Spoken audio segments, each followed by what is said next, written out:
If our fathers and Apos couldn't beat him and the Amazons are keeping their distance from him, then you don't stand a chance. Double quote, what are talking about? I'll beat him for sure the next time we meet! Exclamation point, double quote. Nebiki shook her head again. No, Ken.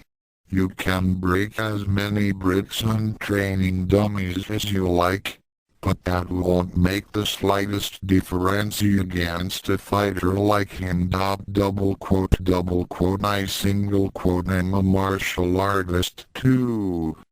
Ken shot back. Double quote. So, do you think White Claw cares? Do you honestly believe that you can beat him and his Neko Ken when you couldn't even beat Ranma? White Claw is a lot better at the cat fist. Face it, Ken. Even if you were to train all your life, you still wouldn't come close to hitting him, let alone defeating him. It's time for you to swallow that martial artist's pride of fires and realize the truth. The dojo is dead. Best thing for us to do is to sell it, since we don't have the sign. Double quote, Nebiki. The dojo is more than just a building. Ken said hotly. It's a symbol of our family style and represents our future. You may not be able to understand anything that doesn't involve money, but I do. And I will get her sign back! Exclamation point, double quote, Ken. I can't believe just how stubborn and big-headed you are. The dojo isn't worth anything to begin with. Daddy never taught any students and you wanted to learn the anything goes, because they saw it was connected to Apo's eyes. Who'd want to learn it with that kind of publicity? I may not understand the significance the dojo is to you, but I do understand how to be sensible and rational. The dojo did nothing for us, so I see no reason we should keep it, when the money we could have gotten from its sale would help this family out! Exclamation point, double quote, is that all that you care about? Money? Ken shouted. Nebiki took on a very serious expression and replied, No, Ken. Money is not the only thing I care about. I care about my family. Daddy, Kasumi and Ayu. I don't want any of you to get hurt, and if you face off against White Claw again, for something as stupid as winning back the dojo's sign, then I'm pretty sure that he won't go easy on you. And don't argue with me saying that he cheated, because I know that he was just toying with you so far. Next time, he might even kill you. The last part came out in a strained and trembling tone. Ken was taken aback at the way Nebiki's normal life's queen facade seemed to crack as her sister fought to remain calm. Nebiki took a deep breath to calm herself and assert control. She then walked slowly back to the house while saying, Think very carefully on what he just said. Ken. Is your life worth risking for a piece of wood?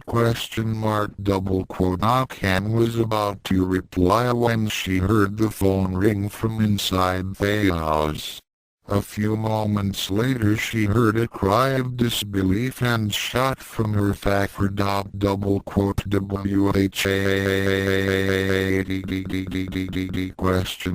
exclamation point double quote. An hour later at the Nirima hospital ward, the Tendo family was talking to their family doctor, Dr. Onotofu. Normally, the bespectacled physician would be gibbering nonsense at the sight of Kasumi, but the situation was dire enough for him to keep a level head. How did this happen, Doctor? Genma asked. Drive. Tofu took a deep breath and replied. Late this afternoon, Takozai and Ryoga were brought here after being found in an empty lot. Both were in critical condition and suffered injuries that would have killed a normal person 10 times over. It was only due to their unique constitutions and martial arts training that allowed them to survive 3 hours of emergency surgery. Ryoga? He's hurt too. How did it happen? Ken asked. Tofu shook his head. I'm not sure. Judging by the deep cuts and wounds, it looks like a wild animal had mauled both of them. Takozai had the most severe injuries. How bad was it? Genma inquired. Of course he was not asking in concern for his dreaded master's health, but rather because Takozai still had the best chance to get the sign back. The shiatsu practitioner winced as he read from a medical report. He suffered 3 dozen broken bones, and almost all of them were broken in severe places each. His arms and legs were mangled almost to the point in which they'd have to be amputated. He's got several deep gashes along his sides and front, which caused him to lose massive amounts of blood. Right now, he's almost on full life support. However, that's not the worst of his injuries. Worst? Kasumi asked in a trembling voice.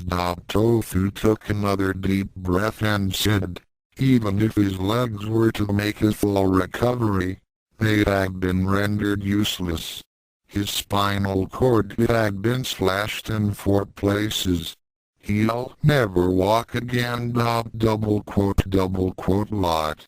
Soon and Genma gasped. Ken was also in shock with her father and his friend.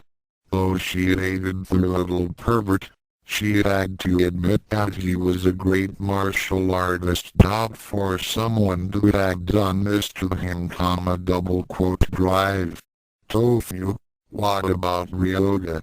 How is he? The doctor shook his head again and said, Ryoga didn't suffer as badly as Shako's eyes, but the injuries he sustained were considerable. His right hand had been crushed, nearly half his ribs are broken, he's got a severe concusion and I'm afraid that he will have some ugly scars on his face, chest and legs. He also lost some blood, but not as badly as Takozai did. Eventually, he should be recovered enough to leave this hospital in about a year or so. Then he'll be alright. Ken said hopefully. No, Ken. In the state he's in, I don't think he'll ever be alright. In fact, it might be more merciful to kill him. What do you mean? Ken asked fearfully. Dr.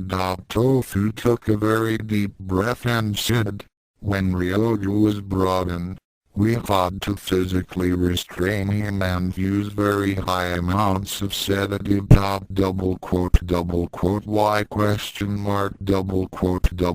Ryoga was acting like a cat. He slashed at anyone who tried to get near him and we had to drug him to calm him down before he aggravated his injuries further. Acted like a cat? Soon repeated, then turned to Genma. Sodom, didn't I mention something about your son acting like a cat when he went through the Neko Ken? Well, That is, Genma stammered as he began to feel himself pressured. The disapproving look he got from Dr. Tofu didn't help matters. Neko Ken. I thought as much. Do you know about it, Dr. Tofu? Kasumi asked. Tofu nodded.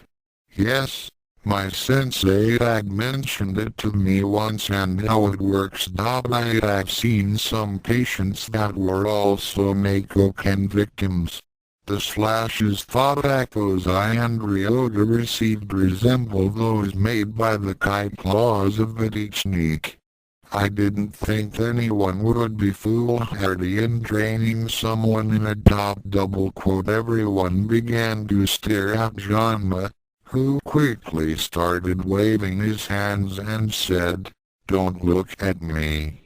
I never taught Ryoga the Neko Ken!" Nebiki then began speaking. Well, aside from you and Ranma, the only other person that could have trained Ryoga would be Cologne of the Amazons, or Kamahako's eyes. Cologne doesn't strike me as being foolish enough to train him so that would leave Rakozai. Tofu nodded. Yes, that would be my guess as well. Ryoga did try to attack Hakozai when we brought them in, and Neko Ken trainees usually attack their trainers as they consider them as threats for putting them into a pit of starving cats in the first place. Ryoga will be able to get back to normal, won't he? I mean, Genma told Ustad his son was able to come out of acting like a cat. Ken asked. Tofu shook his head once more. No, I'm afraid that whatever pushed Ryoga for the edge had caused his sanity to permanently snap. I've seen a Neko Ken fighter become so immersed into the feral state that he becomes totally incapable of reason. Ryoga will never be able to act like a human ever again. He'll attack anything that is perceived as a threat, and not even a loved one or trusted other can bring him out of it. He's now a danger to everyone. To be continued, offer single quotes notices Ranma's training in the Neko Ken draws to its end. He's soon going to leave his hands full, not only with White Claw but also with an insane Ryoga left parenthesis. Not that Ryoga had all pistons working to begin with. Stay tuned as Ranma learns the true Cat Fist and prepares to meet his rivals. Cat Fist Fury disclaimer. Well, if you've already read this far into the story, then you're just as deep as I am. Less than greater than. Thoughts left square bracket. Cat Language Chapter 22 Trainings End and New Trials in the Hospital Bed. Tako's Eyes, formerly the Grandmaster and founder of the Anything Goes School of Martial Arts, now a battered and mangled mess of his former self, slowly opened his eyes to the blurry images of some people standing in front of him. He winced as his head throbbed and the pain of his many injuries came to him. He wondered why he could not feel anything below his mid-back, as he looked down and saw that he was in a total body cast. He looked back up and finally his vision cleared. He saw the entire Tendo family and Genma were standing at the foot of his bed. The Tendogirls all had varied expressions on their faces as they looked at him with apprehension and shock. soon leaned forward and asked in a trembling voice, "M-Master, are you alright?" Akpo's eyes then began recalling his last few moments before finding himself bedridden and then winced.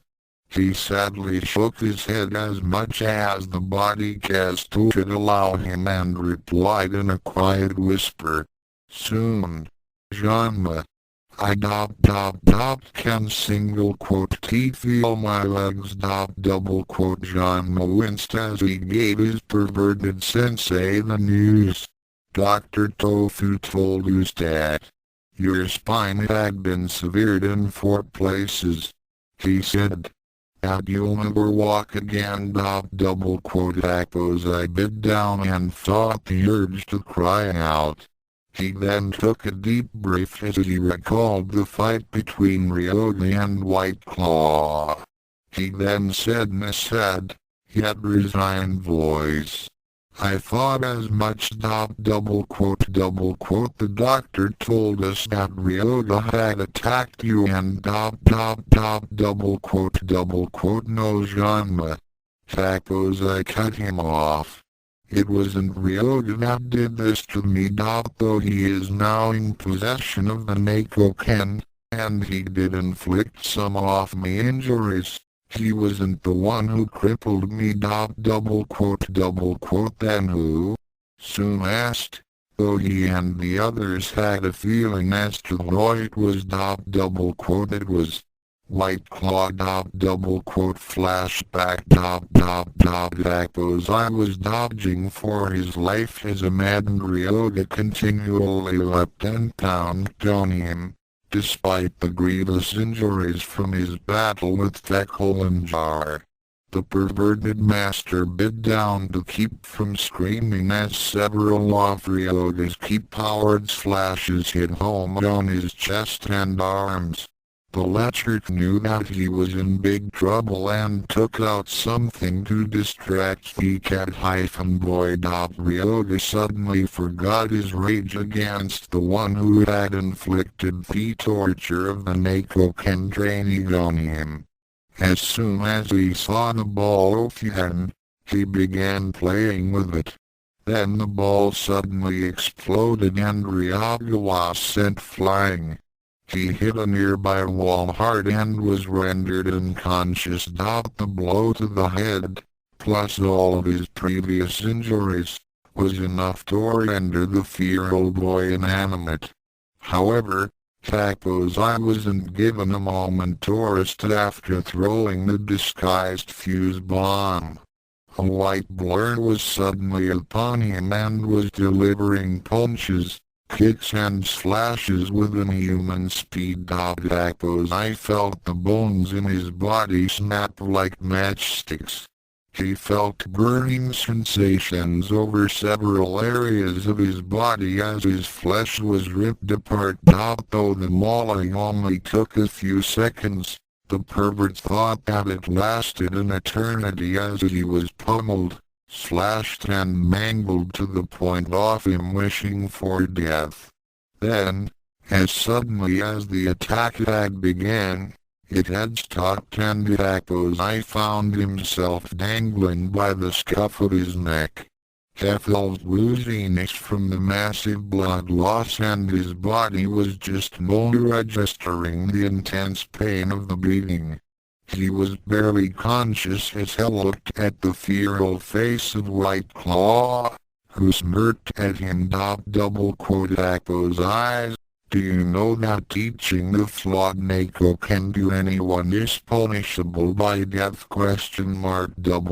At this point in time, Akpo's I would have welcomed death's embrace. White Claw's smirk became even more pronounced. Oh no. You don't get off that easy. You act proven to be quite amusing and your suffering is too entertaining to let you go so soon. Therefore, I'm going to prolong it and give you one last break. With these words, He tossed Tako's eyes limp body up into the air and delivered the unkindest cut of all. Tako's eye blacked out as he felt searing pain in his back. End of flashback. The Tenbos and Genma were all in silent shock after Tako's eyes finished history. They found that they couldn't get their voices to speak as Taco-sai gave off another sad sigh. Genma. Soon. It saddens me to say this. With the dojo's sign gone and myself like this, I'm afraid that we must face facts. It's over. No master. Soon said, with all the desperation of a drowning man. We can still get the sign back if Ranma. Do not keep grasping at straws. Soon. Tako's eye said a bit forcefully. You and Genma must now admit to the truth. The school of the anything goes martial arts is dead. Meanwhile, at Tung Kwahi's temple in China. So how long have you and Kojiro know each other? The Shaolin priestess Genukyo as he handed her a cup of tea. Back then when we were 6, I knew him as Ranma Sodom. Yukio replied as he took a sip. Had he told you much about me? Yes, I recall him telling me about how his idiot father had stolen your dowry and left you on the side of the road. Tung frowned at the thought of anyone who was dishonorable enough to steal a young girl's dowry after promising his son to her. I must say, you seem very calm in talking about it. I would have imagined that you would still be holding a grudge. I was angry about it for 10 years, Yukio admitted. But now Fatran-chan, I mean Ko-chan and I are together again, I have nothing to be angry about. He belongs to me and I'm not going to let anyone take him away from me again. Not those Amazon hussies, not those other fiancés, and especially not a Cantendo!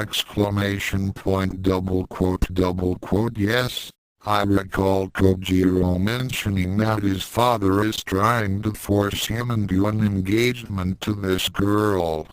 I also recall that he isn't fond of her and her behavior toward him and other boys. Yukio nodded.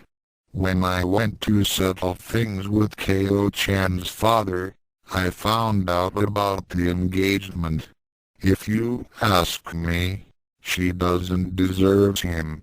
She called him a freak. Well, if she doesn't want him, then I'll gladly take him. Ko-chan deserves a lot better than her and I'm sure that I can make him the happiest. Tung judged by the tone of version voice that she had some special hostility toward the youngest daughter of Suntendo. Ranma had told the head priest of his problems in Mirima. Well, your loyalty to Ranma, I mean Kojiro, is admirable, but I fear that he will not respond well to you if your possessiveness gets to him. What do you mean?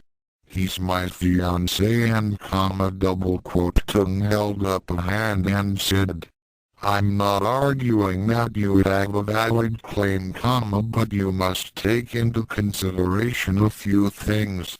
First of all, Kojiro no longer uses the name of Ranma Sodom, so all engagements and promises that were made in his name may not apply. Yukio became silent at this.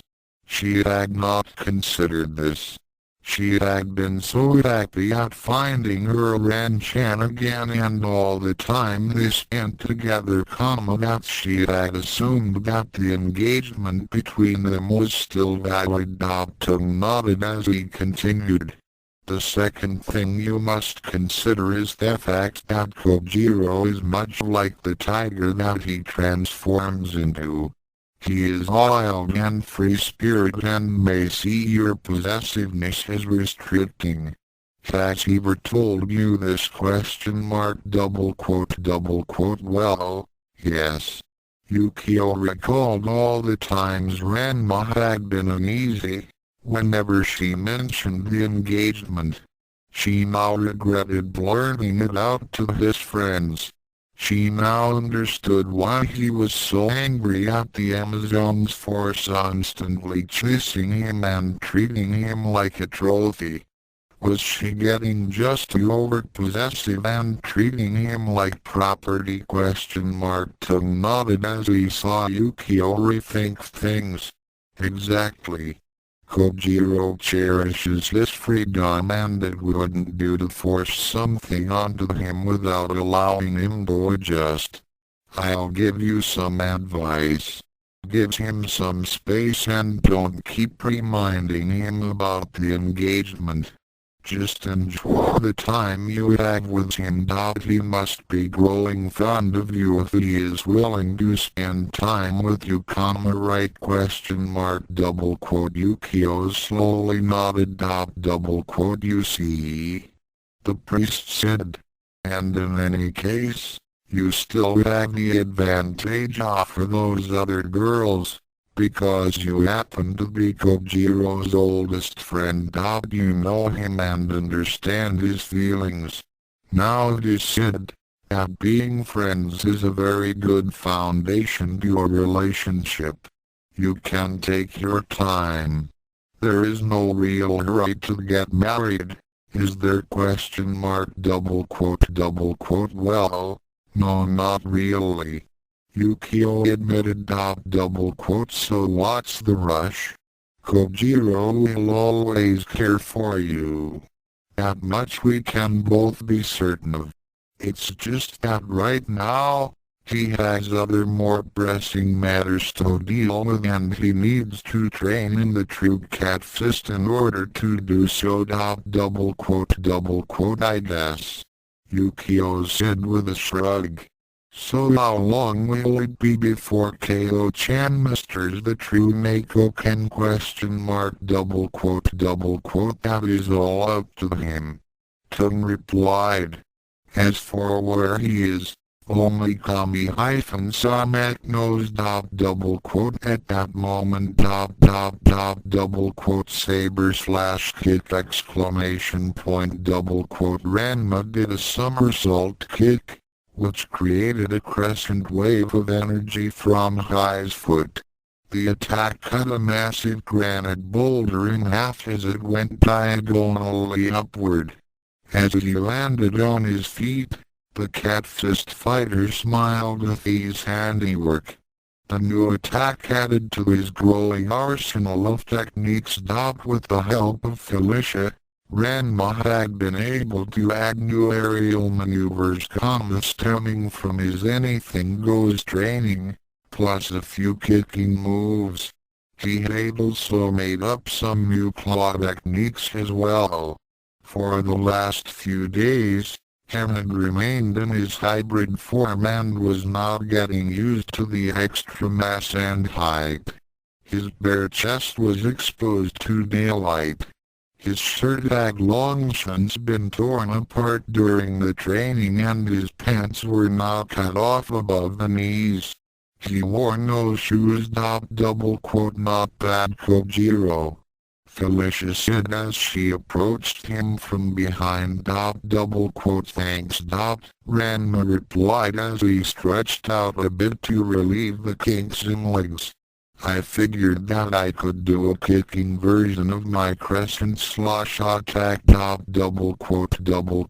can see that. Hey, check this out. Rising/kick exclamation point double quote. Ranma suddenly did a handspring and went shooting up like a rocket, upside hyphen down alongside a tall tree. One leg was bent, while the other was extended with the foot glowing with the same energy as he had when using the rip claw technique. His foot ripped across the length of the trunk, and when he flipped over to land on his feet, the entire tree split in half. Each side crashed to the ground. Double quote. Very nice. That looked like your rising claw move, but upside hyphen down. Double quote. Felicia commented. Double quote. Yeah. I got inspired after remembering some guy I met in Hong Kong. Double quote. Who was he? Double quote. His name was Terry Bogard. I saw him use some movie called The Rising Tackle, so I figured that I could do the same with my own modifications. Double quote. Very impressive. You've come a long way, Kojiro. But now it is time for you to complete your training in the Neko Ken. Let me ask you something. Do you remember that final attack that White Claw used on you? Double quote. Not really. Ranma admitted. From what I can remember, it was some king-white blur and it kind of looked like some ghost cat. I started feeling something slashing through me, but I couldn't see what it was. Double quote. Felicia nodded as she suddenly tensed up and her hair began to change color. Double quote. Please help me exclamation point. Double quote. Before Ranma knew it, 4 ghostly versions of Felicia suddenly appeared from nowhere and attacked him at once.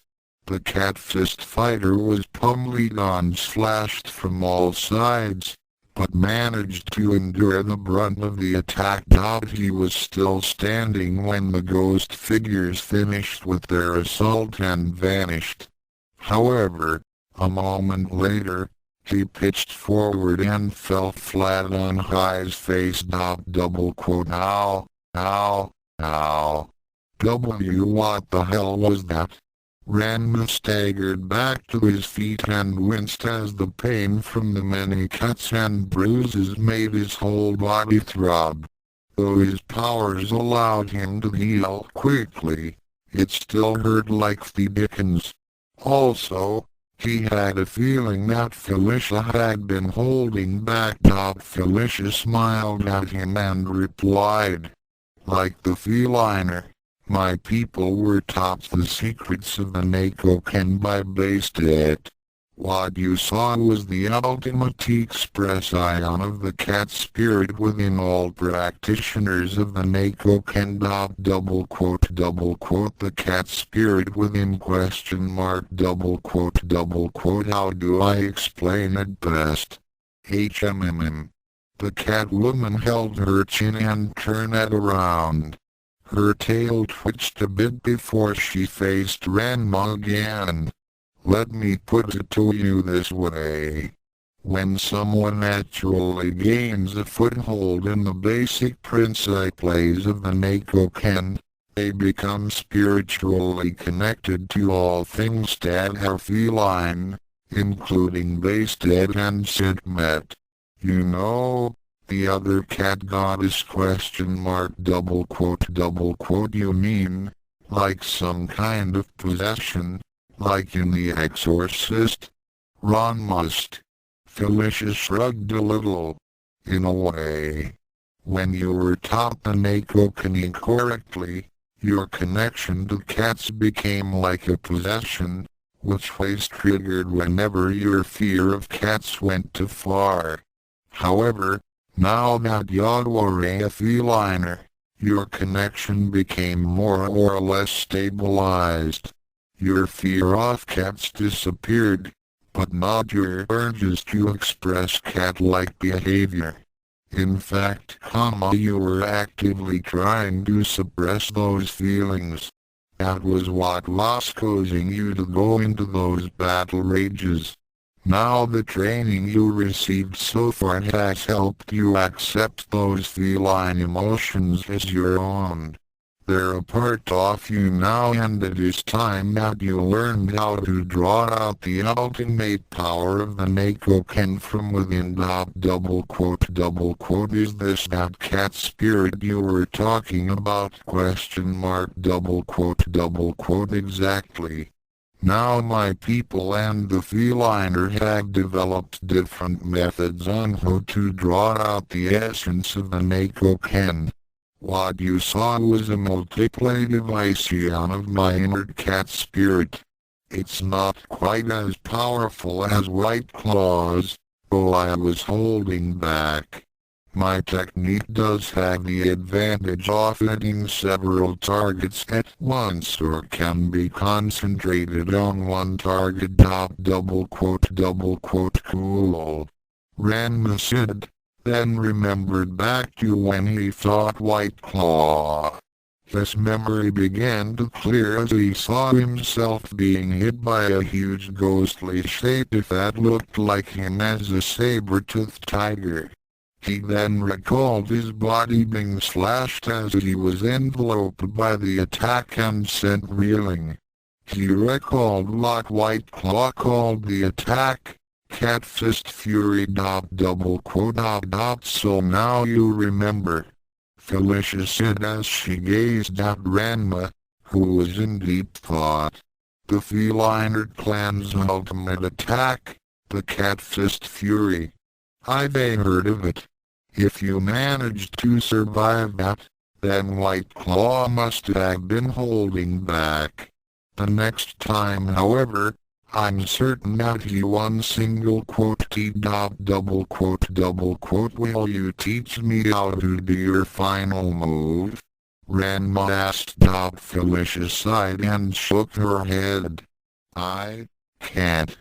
My cat spirit attack is based partly in magic, since my people are of a magical race. We are very similar to werewolves and other lycanthropes. The feline are human and base their cat spirit attacks on Kai.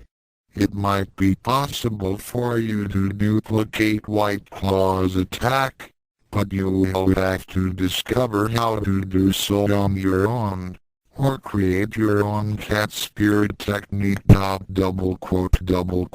am I supposed to do that if I don't even know how to draw out the cat spirit in me? Ranma asked.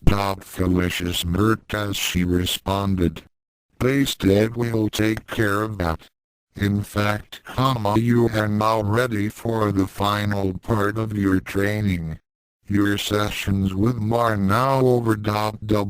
As she said these words, the portal to the dimensional interface appeared beside her. The Catwoman gestured to it and then walked up to him. It has been a pleasure working with you, Kojiro. Now Basted awaits. Will I ever see you again? Felicia shrugged and smiled. If you're ever in Las Vegas, look me up. I've got a great show called Felicia's Follies. I will be there when you face White Claw again. Oh, I am forbidden to lend you any aid. That single quote is okay. You've taught me a lot, so just leave that bastard up to me! Felicia gave a contented purr and leaned forward. She stood on her tiptoes to give Ranma a friendly peck on the cheek, then nuzzled his furred, muscular chest before stepping back. In a flash, Ranma stepped through the portal and was gone in the dimensional interface. Well done, my avatar. Basted purred. And now you must bring out the cat spirit from within if you are to defeat White Claw. Ranma nodded. Felicia told me all about it. So how do I do this? The cat goddess began chanting some words as she closed her eyes. All of a sudden, everything turned totally white as Ranma found himself in a void of nothingness. He was standing, yet he could see no ground. It was then Father heard Bastat's voice in his head. In order for you to bring out your cat essence, you must have a clear mind and no distractions. The new techniques you had created are excellent, but they will mean nothing if you cannot access your other self. Embrace your cat spirit and bring it forth. Now immediate! Ranma nodded as he sat down in a lotus position and began to clear his mind. Back in Japan, Hako's sighed as he lay in his hospital bed. The Tenbos and Genma had long since gone home and he was now alone. Since his last visit to the hospital after being mauled by Ranma, the female nurses refused to come within 20 meters of his room. As a result, only male orderlies, aged cleaning women and male doctors would come to check up on him. The ancient Fletcher was denied contact with anything pertaining to a female. This was strictly enforced as his last visit had caused such a ruckus that nearly half of the female staff quit. The hospital had just managed to hire replacements and they were not going to give the old pervert any chance to make things rough for their nurses or the rest of their patients. As a result, Kakozai was forced on the agonizingly slow road to recovery. Though groping and fondling panties and women's bodies would have speeded up the healing of most of his injuries, they would not be able to repair the most critical damage to his body. No amount of women's underwear or male flesh could ever mend a severed spine. When Kakozai finally exited Fi's hospital, it would be in a wheelchair. Kakozai knew that. He now cursed White Claw with a vengeance and rued the day he had ever crossed paths with the feline clan. He could no longer enjoy his perversions as before, and he was now a pitiful shell of the great martial arts master. It hurts, doesn't it? Kakozai was surprised to hear a voice in his room and looked over to a now open window. There was White Claw, in his human form, sitting on the windowsill and smiling at him. You. Kakozai spat out. If he had been capable of doing so, he would have blasted the colon jar with a Kai bolt. Unfortunately, he was far too weak to do it, so he had to settle for glaring at him. Yes, me. The feline chuckled as he hopped off his perch and leaned forward toward his crippled opponent. His hands were behind his back. Those doctors must have worked overtime to put you back together. So how is the great founding master of the Anything Goes School of Martial Arts, White Claw's tone of voice had just the right amount of mockery to make Kakozai fume with rage. Curse you. The ancient master tried to move, but since his legs were rendered inoperative, and the fact that he was in a body cast, he was soon able to move a single millimeter. White Claw shrugged as he turned his back to him. Well, considering your present condition, Cursing me is the only weapon that you have now. Not that you had anything to use against the feliner, or me in the past. In any case, you really had no one to blame for your current state but yourself. You were idiotic enough to train that Ryoga boy in the Neko Ken. Now, as I said before, training an outsider in our clan's fighting style is punishable by death. However, I think that would be too good for you! Therefore, I had spared your miserable life and rendered your legs useless. This punishment will be far more suitable, don't you think? W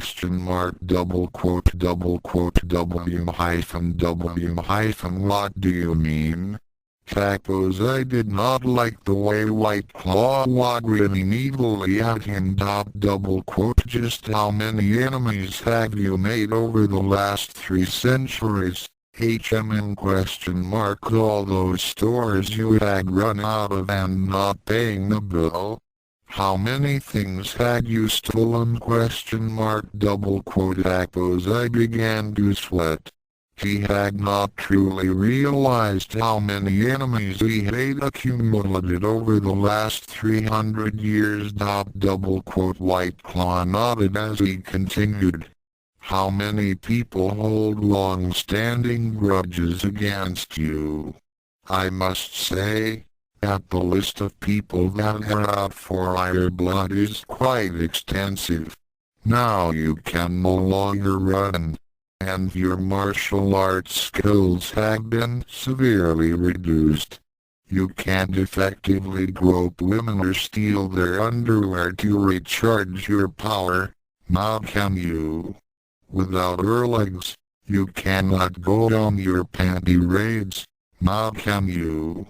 How are you going to escape from bad situations, I'm certain that those Amazons would love to hear that their most hated enemy is no longer able to withstand their fury. And from what I heard, Amazon torture methods are quite excruciating. Suppose I wanted to find a really big rock to hide under. Or perhaps lock himself back into that cave that Sun and Genma had sealed him in 10 years ago. White Claw then snapped his fingers. Oh yes. I recall that pantyhose Taro is still after you to change his name. Now that you are helpless, why was to stop him from beating the hell out of you? Provided, of course, that Yagware is still alive by the time he reaches you. By this time, Tako's eyes morale had hit rock bottom as he realized the real reason why the colon jar had allowed him to live. He was going to utterly humiliate him and have the old lecher suffer for his amusement. The master of the anything goes recalled when he had done the same with Sun and Genma, when they dared to defy him. He had made them work and slave for him whenever he would run off without paying his tab. He would make them take the blame for whatever crimes he committed. When the ancient pervert came to Sun's home, the Tendo Patriarch had initially tried to protest, but Appozai easily forced his way into his home. He doodled on his home's walls, called massive takeout orders and leaving the bills for Sun to pay and caused massive damage to the house and dojo. It didn't take much to put Genma under his thumb when he arrived. The panda went into his crop-soft white tiger in less than a day. Now, White Claw was dealing out his own form of poetic justice. Oh yes. I just thought of something. White Claw said in his most taunting voice. Those 2 idiots that you trained are in shock right now, since they still have their dojo's sign and that you were their best chance to get it back. Now they will realize that they no longer have to fear you. Now, do you think they will forget all the hell you put them through? HM question mark double quote. Akko's eyes hit the bottom of despair. Genma and Soon were very petty, and being beaten by those two morons would be the final insult. Double quote. Well, now that I've said what I came here to say, I'll be going now. Double quote. White Claw shrugged as he moved toward the window. He looked over his shoulder and shifted to his hybrid form. I'll be enjoying all the amusement that you will provide for me as you squirm for your life! Double quote. The colon jar let off a hoot of laughter as he jumped out the window, leaving Akko's eye to think about his future, which was very bleak at the moment. And so, the founding master of the Anything Goes School of Martial Arts cried, making Soon's emotional waterworks seem like a minor leaky faucet. Back in the dimensional interface, Ranma was close. He was so close in achieving his goal that he could taste it. His aura glowed with a pure reddish-black hue as it continued to grow. Ranma was sweating profusely as channeled all of his concentration into the depths of his being, seeking out that elusive cat spirit within him. His breathing was at first steady, but began increasing its pace rapidly. Finally, after what seemed to be an eternity, he let off a roar and his aura became the purest black. The power took shape and superimposed itself over him in the form of a saber-tooth tiger body. Ranma looked at himself in awe and saw his cat spirit looking back at him, before fading into his body again. Double quote. Well done, my avatar. And now, Red Fang awaits to give you your final ASON! Double quote. Red Fang. Ranma had almost forgotten about the old feliner. Double quote. Yes. He shall instruct you on what you will require and explain some fair things as well. Go forth, my avatar, for I shall be with you. Double quote. In that instant, Ranma found himself in his human form and outside of the cave, in which he entered weeks ago. There, sitting on a large rock, was Red Fang. The old feliner had gone home after Ranma had entered the cave and had returned early this morning. He nodded as he assessed Ranma's power. So, you have completed the rite of passage, the Neko Ken training, and I can see that you have been chosen as past avatar. Excellent! Double quote. How did you know that? Ranma asked. Double quote. Look on your right shoulder. Red Fang wanted. Ranma did so and saw something imprinted on his skin like a tattoo. It was the small, red silhouette of a large, predatory cat getting set to pounce. Red Fang gestured Ranma to sit on another rock. As the cat fist fighter sat down, the old feliner took a deep breath and then spoke. Double quote. Before we begin, Kojiro, you must know of a few things about White Claw and the feliner. Double quote. Go ahead. Ranma replied. Red Fang nodded. The feliner have engaged in several dark acts over the last few centuries. Many clans have become dissatisfied with engaging in crime and hunting down poor souls who were unfortunate enough to learn Thef's law Neko Ken. We would have preferred curing them as I had done with Junkwai, and perhaps inducting them into our clans to infuse new blood. We also wish to be more public as the werewolves and other lycanthropes have done in America. Our clan has been secluded long enough and it is time for change. However, White Claw's clan is also the head of our race and has many followers. As Kolanjar, he holds great authority and power. Even some members of the High Council have found his ways to be destructive and not beneficial for the whole of the feliner. He enjoys bringing suffering to others for his amusement. If he's so bad, then why don't you just remove or something? Ranma asked. It is not as easy as you say. Red Fang said. As I mentioned before, Ken has many followers and only some members of the High Council disagree with him. The majority still supports him, most of them out of duty and tradition. Furthermore, he is the strongest warrior that the feliner have ever produced. We can do nothing unless he is removed from his position by a combat challenge.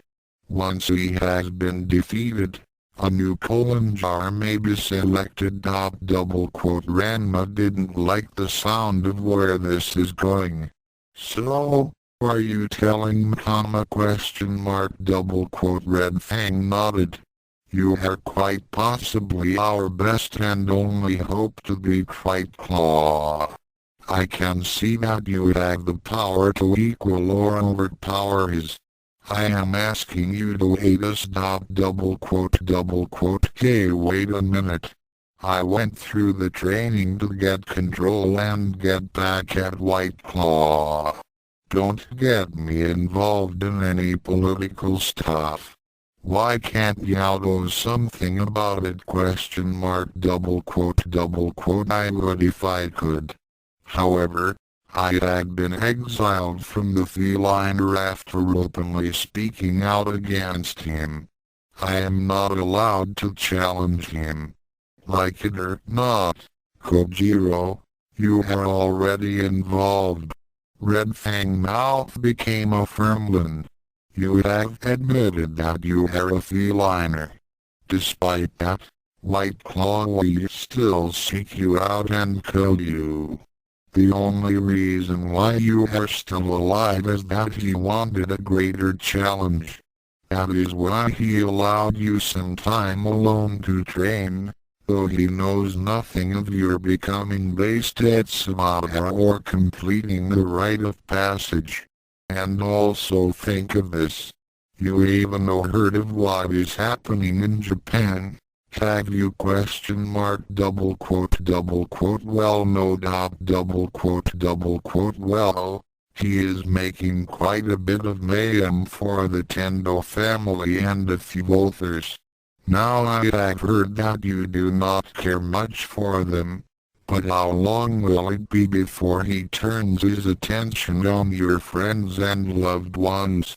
He wouldn't hesitate to put any of them in danger to get at you. Ranma became pale as he thought of Shun, Kai and the rest of his friends in danger. Then he thought of Yukio. Red Fang nodded. If you were to defeat White Claw, not only would you be helping us, but also ensuring the safety of your friends. Isn't that enough besides settling a personal score? In other words, I don't have any choice, now do I? Ranma asked, becoming extremely edgy. I'm afraid not. Ranma considered Red Fang's words for a long time before nodding. Alright. I'll do it. Good. Now repeat after me. Red Fang instructed. SHASHMASHADARIFOKANKOHLINJAR exclamation point double quote lot question mark double quote SHASHMASHADARIFOKANKOHLINJAR exclamation point double quote lot are you talking about? Ranma was confused. Double quote lot I said was a challenge to the colon jar. It is the one phrase that White Claw cannot refuse. Even though you are a feliner, White Claw can still deny your challenge unless you say those words. Double quote lot does it mean? Ranma asked. Double quote it is from our language and it means that you are dissatisfied with him as colon jar. You can think of it as an insult and challenge. He must therefore prove himself through combat. If he is defeated, then the High Council will select a new colon jar. It is that simple. Now repeat what I just said. Double quote Ranma became highly suspicious of Red Fang and wondered if what he was saying was true. However, Basted had instructed him to listen to what the old feliner would say. Double quote Shush, Masha, Adari, Foken, colon jar. Double quote excellent. Never forget that phrase. Red Fang said as he suddenly stood up and went into a battle stance.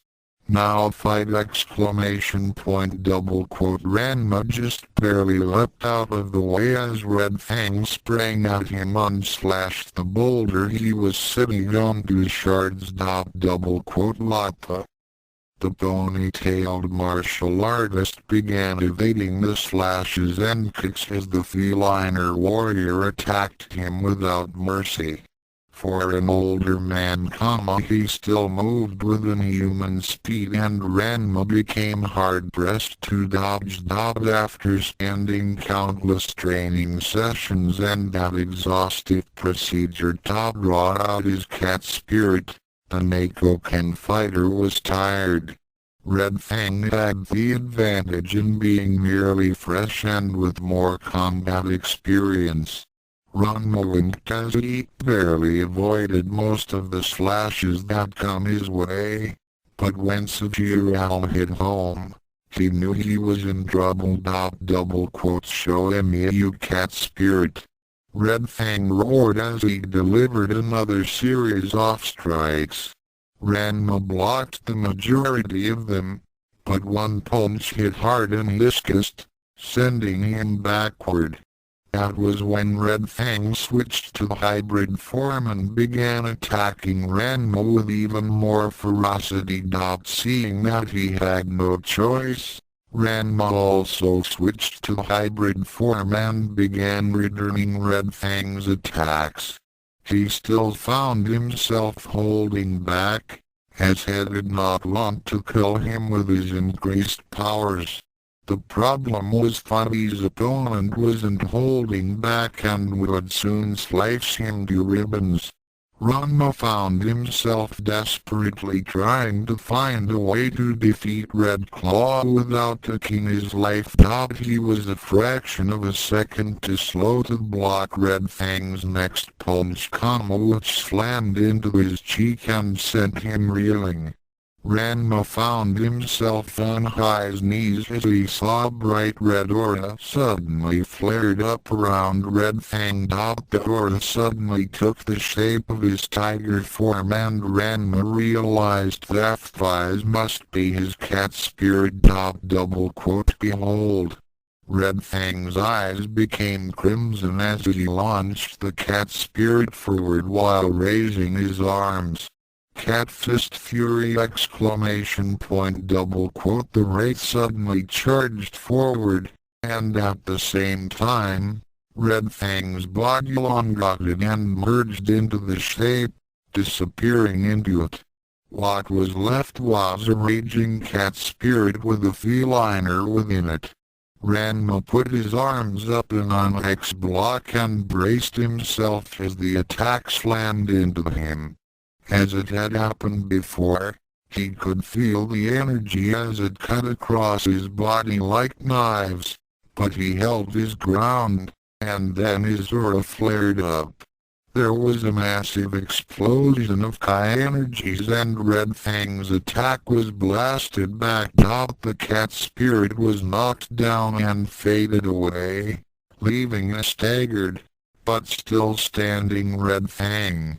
He was battered and dazed after being deflected. Then it happened. Ranma let off a roar as his normal blue aura turned to darkest black and took the form of his own saber-tooth tiger body. Cat, Fist Fury! The dark shadow of Ranma's cat spirit launched forward with the fighter wing it. Red Fang knew that he would not be able to withstand it and bracked himself. Red Fang was driven back and his body was cut in several places as Ranma's attack slammed into him. At that moment, Ranma's cat spirit began falter and a voice was heard within a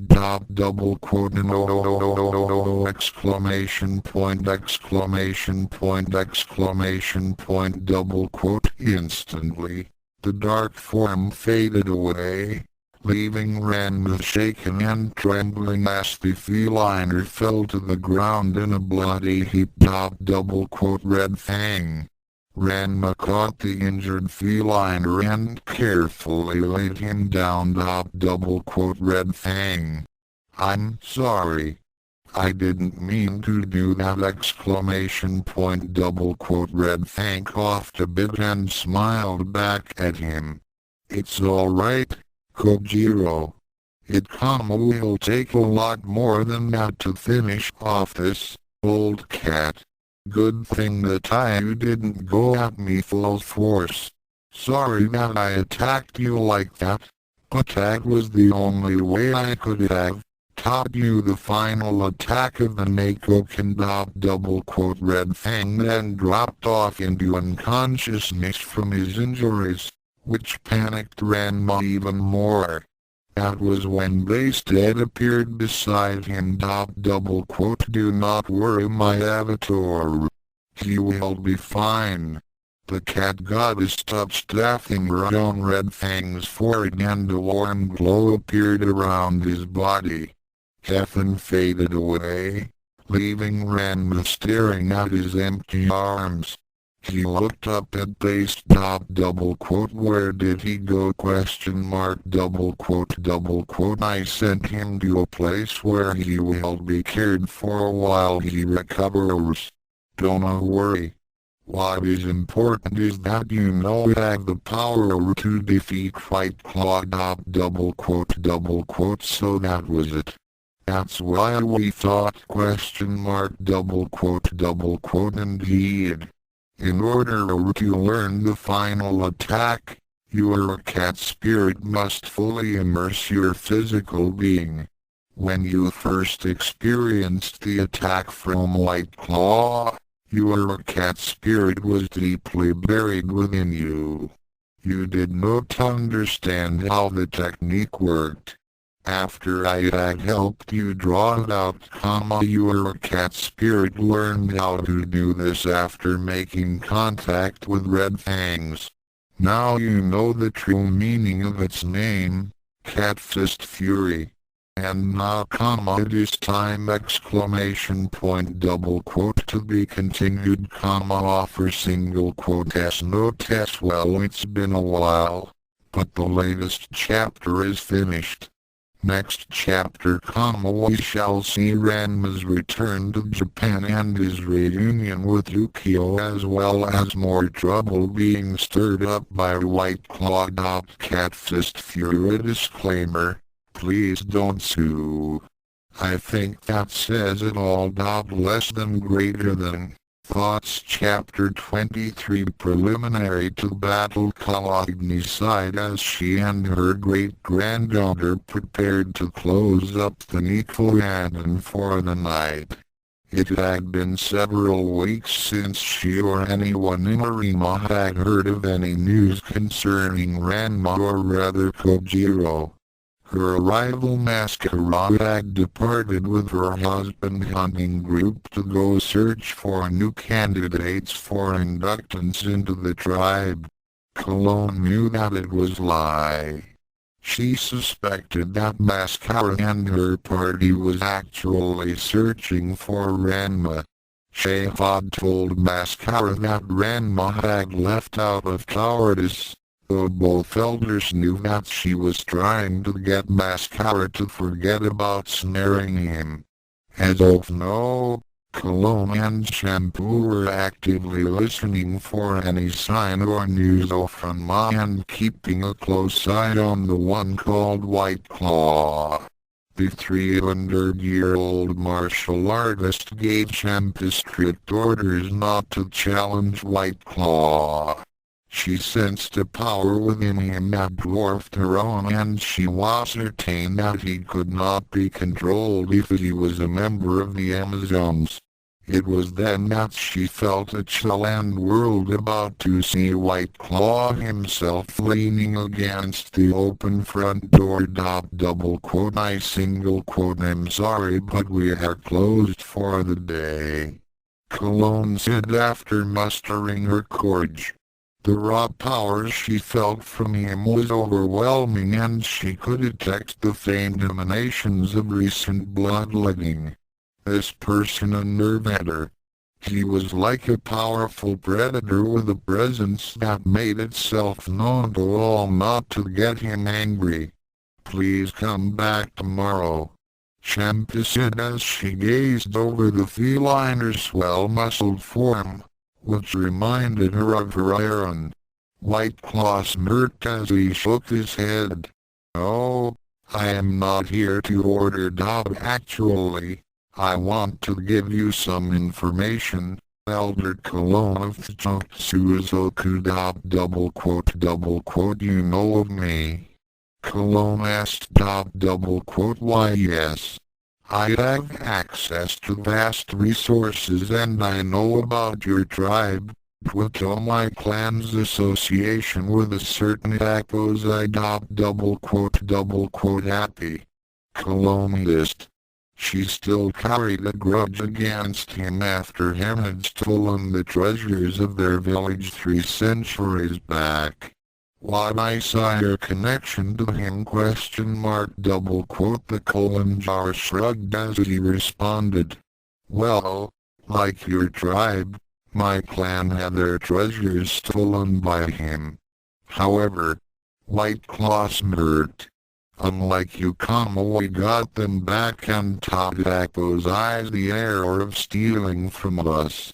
Now I am certain that you wish to retrieve the items that he stole from you, and get your revenge, correct? I know that you have been having problems with Tadako's eyes skills as a martial artist and his, shall we say, talent for getting out of the most elaborate of traps." Cologne reluctantly nodded. "Well then, I bear good news for you," White Claw said cheerfully. "Our hidden foe is now helpless. I had seen to that. You will find him at the hospital in downtown Tokyo in room 240B. "What did you do?" Cologne inquired, hardly believing her ears. "Let's just say that he won't be able to get very far in the shape he's in. Oh, please forgive me. I haven't introduced myself. I am White Claw Kolanjar of the Feliner clan. Idea. Great-grandmother. He is one who defeated Aaron! This really caught Cologne's attention. So this was the one who defeated her future son-in-law. Now she could understand how Ranma lost to him. The Neko Ken she had sensed within Ranma was as nothing compared to White Claw. The raw power within him made the aged woman's head spin as she thought about how the tribe could benefit from such a strong bloodline. She then pushed those thoughts away as she also felt a darkness and cruelty within him. His power was enormous, but so was his evil intent. Unlike Ranma, he would not be so easily manipulated, and that would make him far more trouble than he was worth.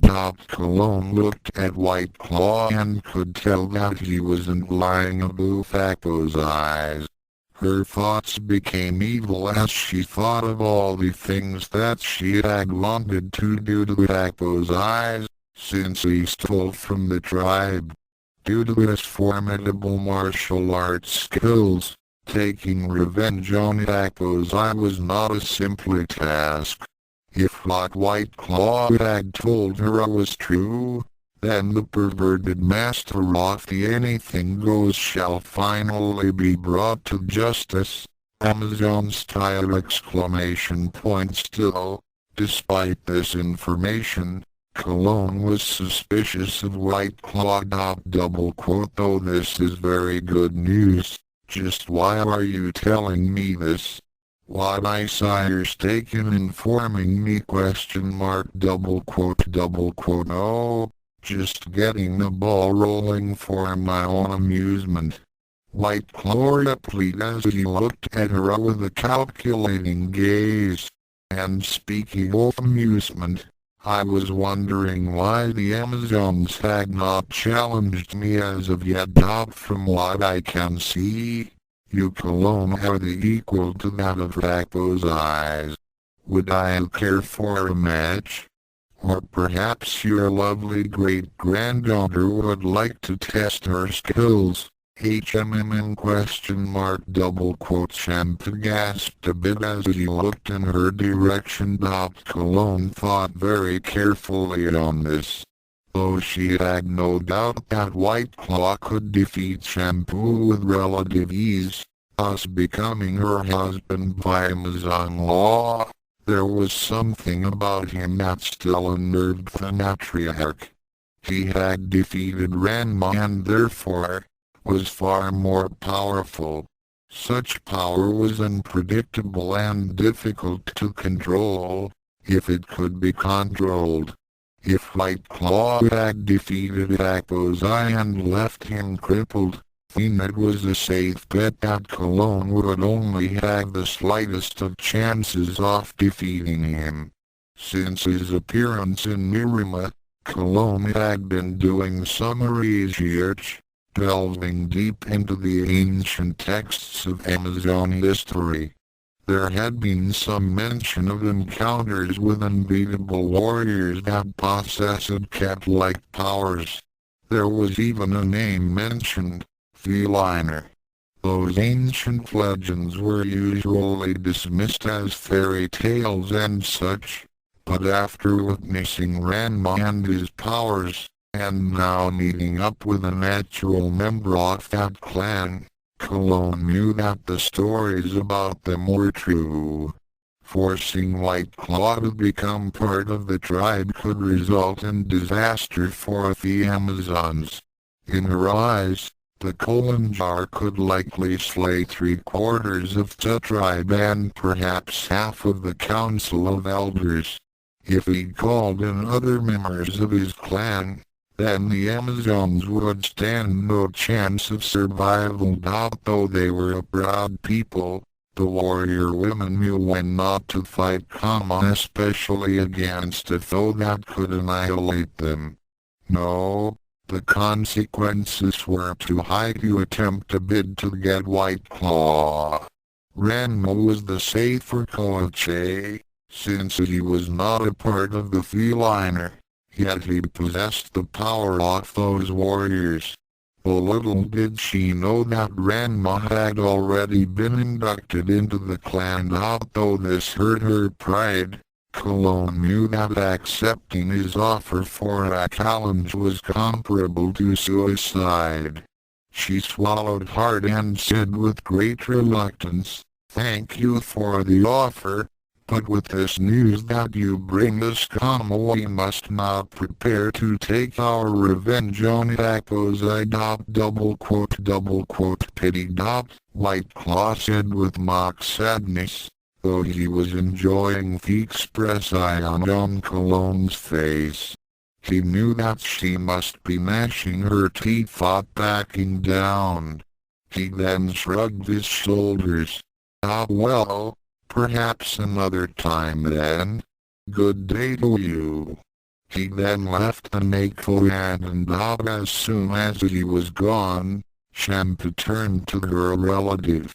"Great-grandmother, why you no accept challenge from White Claw. Cologne sighed as she sat down. "The reason why I turned down his offer, was because I would have lost. Shampoo couldn't believe her ears. Her great-grandmother was actually admitting that someone was better than she was. Cologne looked up to Shampoo. "Child, do you truly believe that I am invincible?" Shampoo nodded. She had seen Cologne perform many amazing feats and defeated warriors that were far younger and stronger than she. "In this world, I consider 5 or so people as either my equal or better in the mortal realm."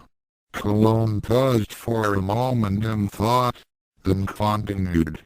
"With Akozai no longer able to fight, that number had been whittled down to 4.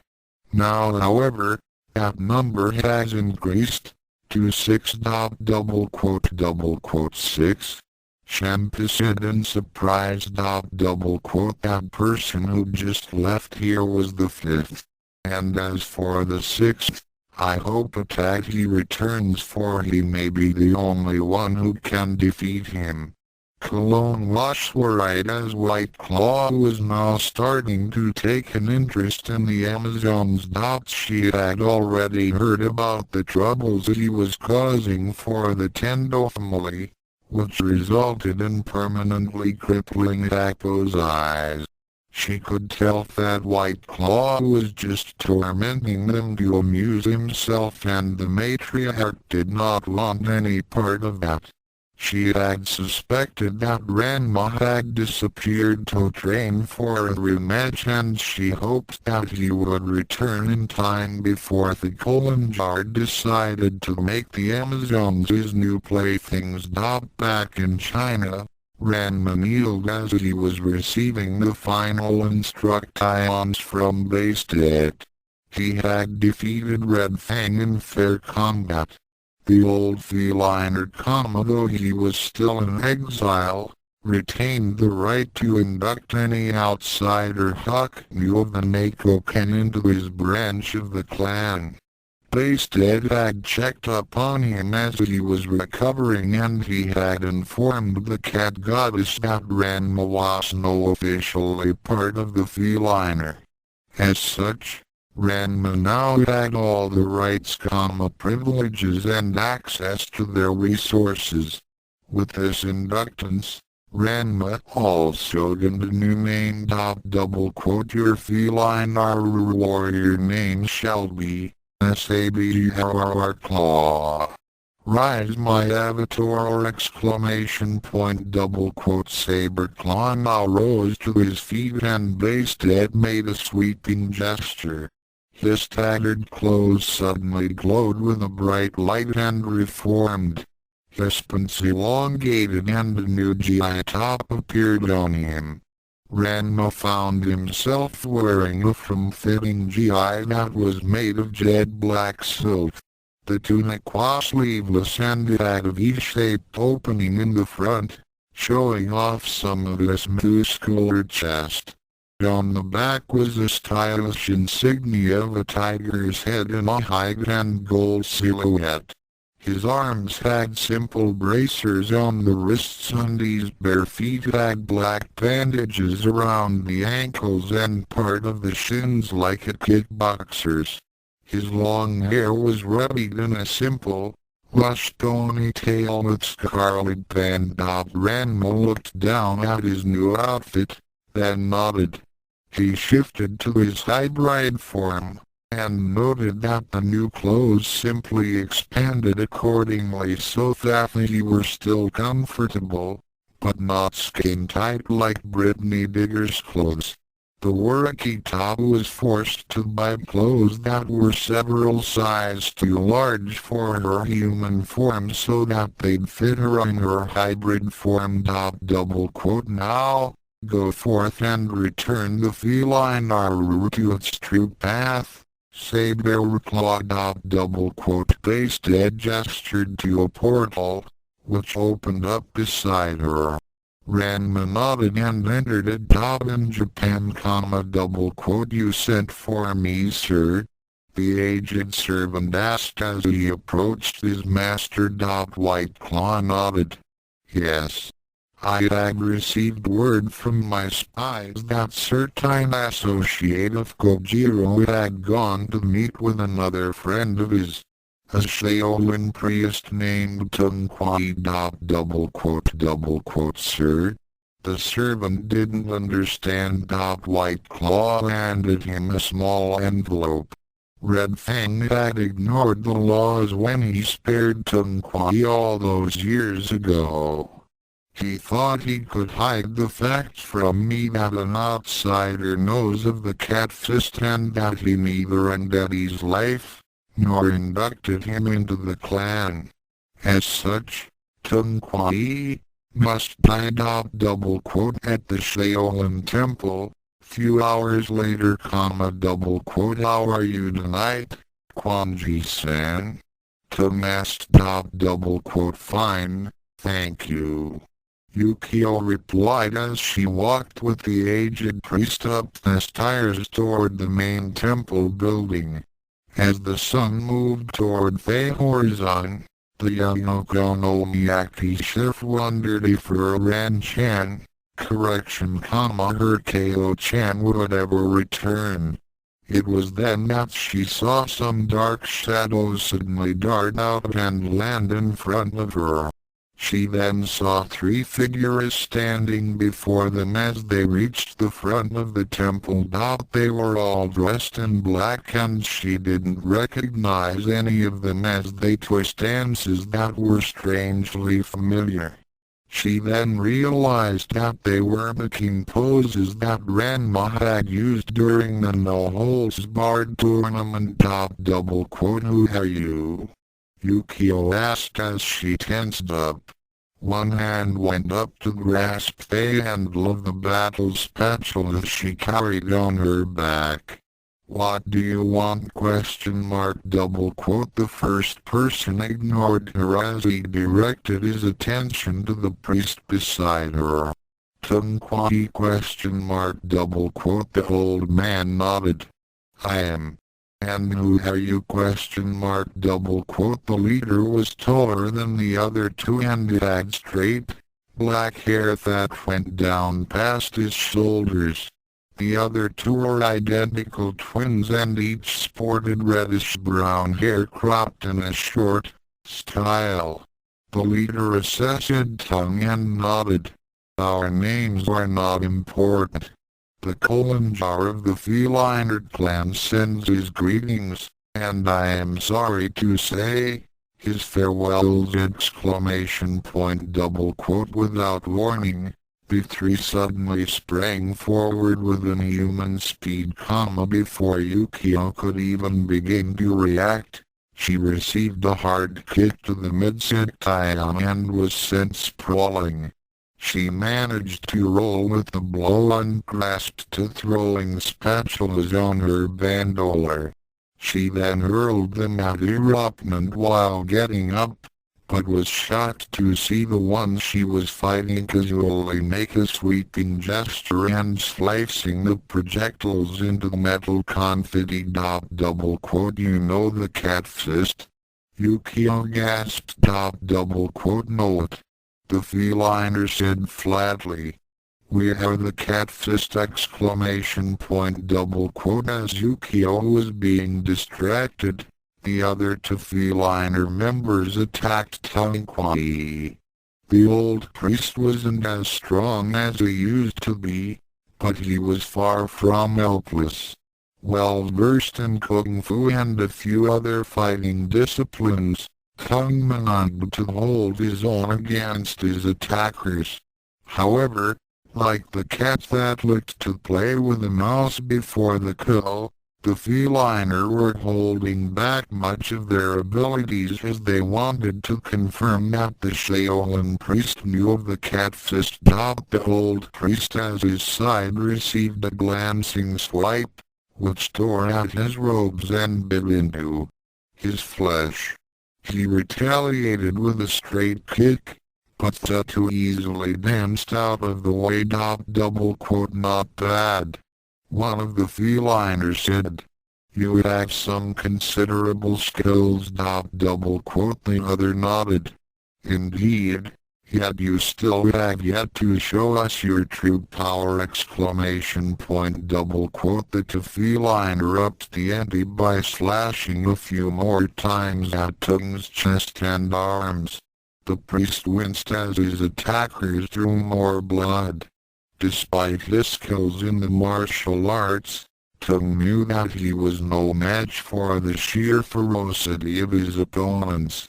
He was tiring fast and his attackers were not letting up for anything. A few meters away, Wiko was swatted aside like a fly. Her battle spatula was slashed into two. She hit the ground hard and rolled to a stop on her face, moaning. We have no business with you. The third feliner said as he turned his back to her and watched his comrades as they prepared to finish off Tung. They had backed Tung up against the temple and were not preparing for a final lunge. It was then that Tung decided to go all out. As one feliner charged forward with a diagonal slash, followed by a roundhouse kick, Tung reared back with a hand. He bit down as the pain of the slash and kick connected, then lashed out. The feliner cried out in pain and staggered back while clutching his right shoulder. Blood was dripping from where Tung's slash had hit. So, you do know the Neko Ken? The second one said as he tensed up and his extended claws glowed with Kai. Tung was feeling woozy due to the loss of blood and knew that his life was about to end. The one he had injured was now recovering and about to join Kai's comrade in a final charge. Yukio looked up from where she was and gasped. No! Please! T comma exclamation point double quote. The feliner charged, and then were sent flying backward as another black shadow suddenly darted out of nowhere and slammed into them with a hard kick. Double quote Ko-chan. Yukio cried out as she saw him stand between Tung and his attackers. She almost didn't recognize him with his new clothes. He seemed a lot harder looking than when she saw him last. He had been a broken soul that only wanted to be left alone after his defeat. Now he seemed absolutely confident and sure of himself. He had also become much more muscular and radiated power that seemed almost primeval. He took a stance and addressed Tung without taking his eyes off the two feliner, who were just getting back to their feet. Double quote. Are you alright, Master Tung question mark double quote I single quote lol. Be fine. Tung assured as he backed out of the way. The feliner glared at the interloper who dared interfere with their duty and took stances. The third feliner watched on with interest as Ranma prepared to take on his opponents. As the twin feliner began slashing and kicking, which Ranma easily parried and countered, the leader then noticed a small pattern inscribed on Ranma's right shoulder and gasped stop! The other feliner abruptly stopped in their tracks and looked back to their leader. The third feliner then pointed to Ranma and said, "Look to his right shoulder." The two did so and they too recognized the pattern. They immediately knelt down and bowed their heads to a confused Ranma. Ale, chosen one of Bastet. Both feliners said at the same time, "Forgive us for attacking you!" Lapa. Ranma became very puzzled as to what was happening. First these guys were ready to rip into him and now they were bowing ? The third feliner walked up to Ranma and bowed to him as well. "What I saw your name, chosen one of Bastet ? Me." Ranma said, still in confusion. "Your name?" The leader urged. Ranma became silent and then replied, "I am Kojiro Shinkara, but Bastet called me Saber-Claw." The two other feliners got to their feet and stood behind their leader. The lead feliner nodded to them and then addressed Ranma. "Greetings, Saber-Claw. I am Night Stalker, though you may also call me Pantherun." These two are Cutter and Quick Slash. "Why did you attack Master Tung?" Ranma glared at the two feliner. Pantherun held up a hand. "It is our duty to carry out the orders of Fekholanjar. He ordered the death of Tung Kwai since he knows of the catfist! No. I won't let that happen." Ranma snapped at him. Pantherun shook his head. "Though you are the chosen one of Bastet, we must still obey the Kolanjar. We do not wish to end an innocent's life, yet we have no choice. It is our law and our duty is clear. Stand aside. If you want to kill Master Tung, then you'll have to get past me." Ranma took a stance. Pantherun sighed. "As the chosen one of Bastet, we will not fight you in honor of our goddess, but we must still obey the Kolanjar. Even if you dare to defeat us, others will come to carry out White Claw's orders." Ranma grimaced as he realized the situation. He couldn't keep protecting Tung forever. There was only one way to solve this problem and perhaps get some of those damned laws changed. And it would also ensure that anyone else that was close to him would be safe from White Claw or the feliner. "So you must obey the Kolanjar?" Ranma asked in a cold tone. "Yes." Pantherun replied flatly. "Oh, I wish that White Claw was not Fekholanjar. Many of the feliner do not agree with his ways as well. We would gladly accept a new Kolanjar, but no one has been able to defeat White Claw." Night Stalker.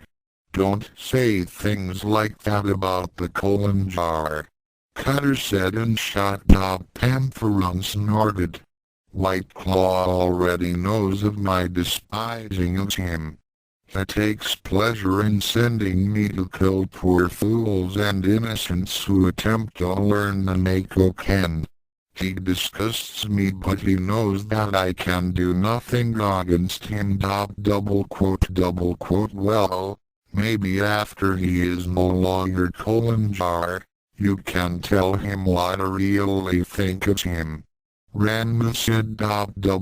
What are you saying? Ranma's expression became dead serious. Take this message to White Claw for me. SHMASHADARIFOKNKOHLINJAR! All three were taken aback by the words. His pantherun paused for a long time before replying. It will be done. The combat challenge has been issued and we recognize you as feliner. The death warrant for Tunquai shall be suspended until the challenge is over. We shall bring the message to White Claw. Without another word, the three turned around and walked off. Ranma's Raji began to cool down as he ran over to help Tung and Yukio. Sometime later in Japan, Ken was walking home with her friends as she thought about what had happened to Ako's eyes. She had never seen anyone get that hurt before and it hurt her. She had also gone to visit Ryoga, but the lost boy was still easily sedated and restrained in his bed. She sighed heavily as she continued to walk home. Ken, what's wrong? Yuri asked. Nothing. Ken lied while still deep in thought.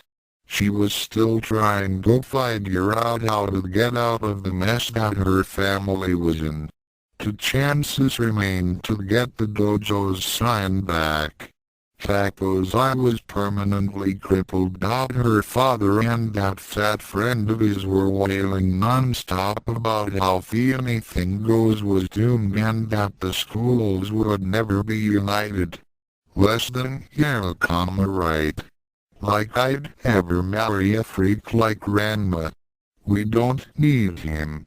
I can't get the sign back without him. Greater than as soon as she thought that nagging feeling of doubt came back to hear Zabiki's words rang in her head. Flashback. Zabiki, you can break as many bricks and training dummies as you like, but that won't make the slightest difference against a fighter like him!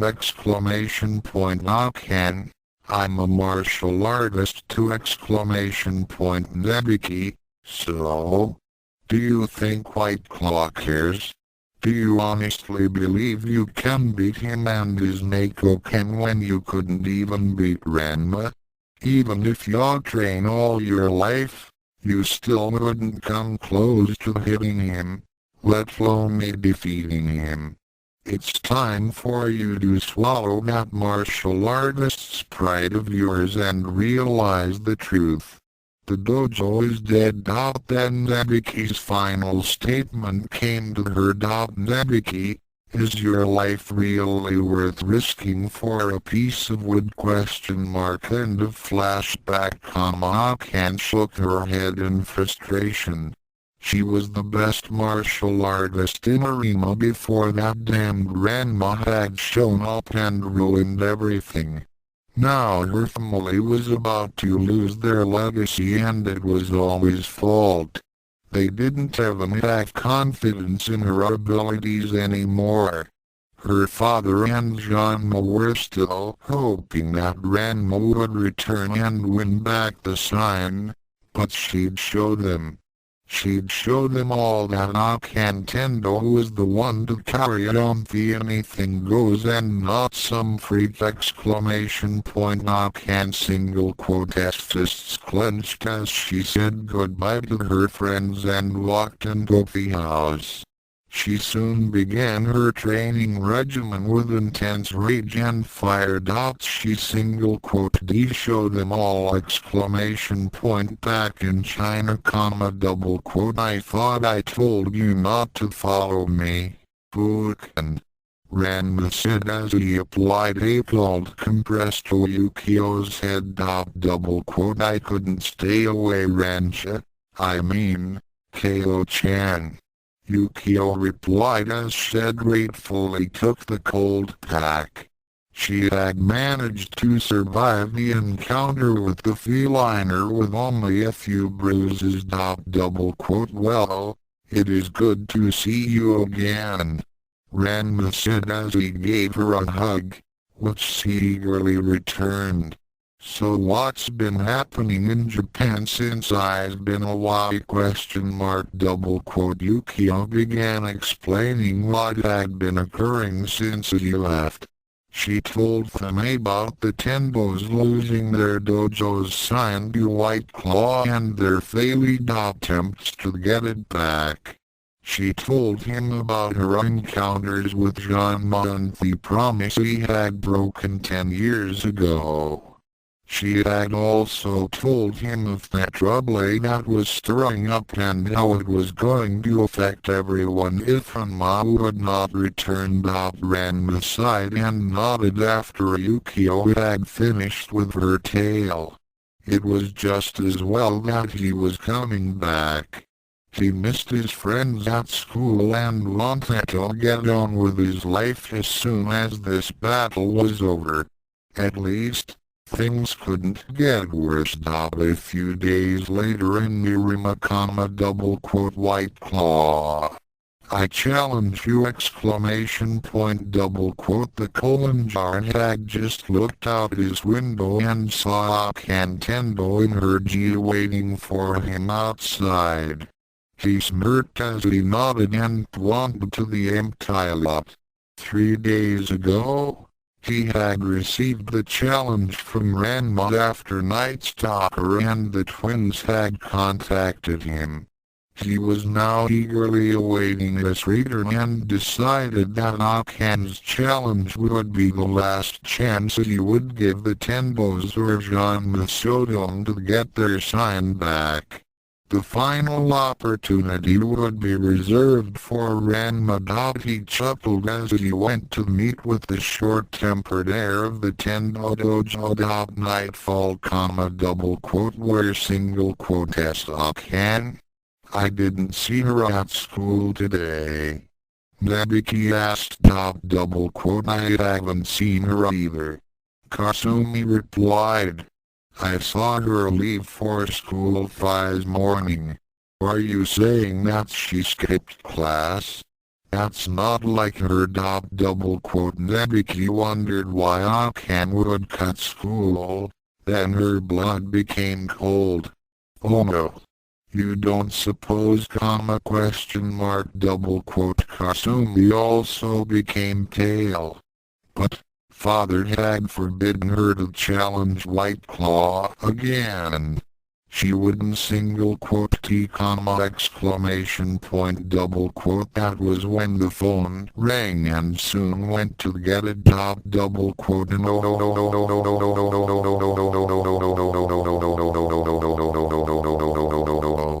aka any exclamation point double quote. That night at the hospital double quote she was very lucky. She only suffered minor fractures to her arms and legs. Dr. Tofu said. The cuts and bruises she received looked worse than they were and she's recovering nicely.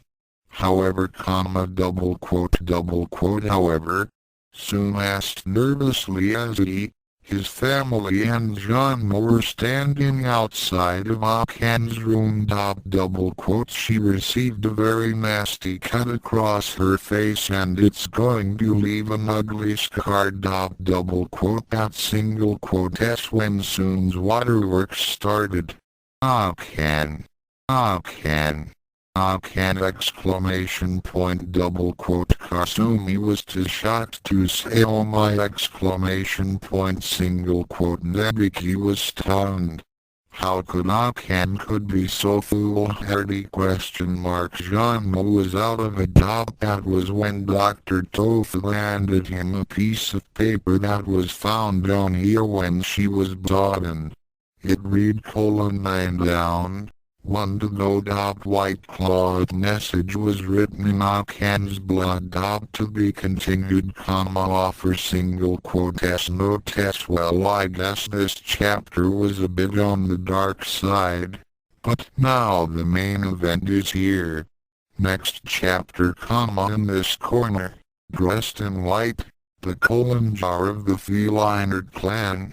Unclear one who holds the future of the Anything Goes dojo in his hands. WHITECLAW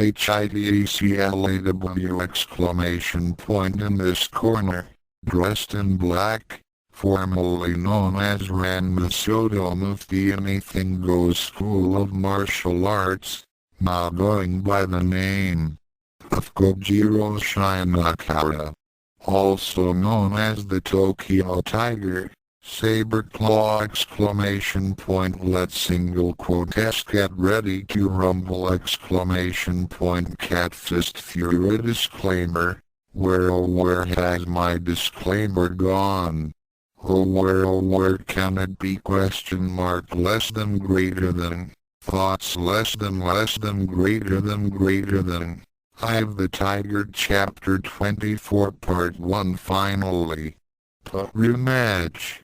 Monday, double quote Ko-chan, are you okay question mark double quote Ranma turned his head to the girl sitting beside him on the plane.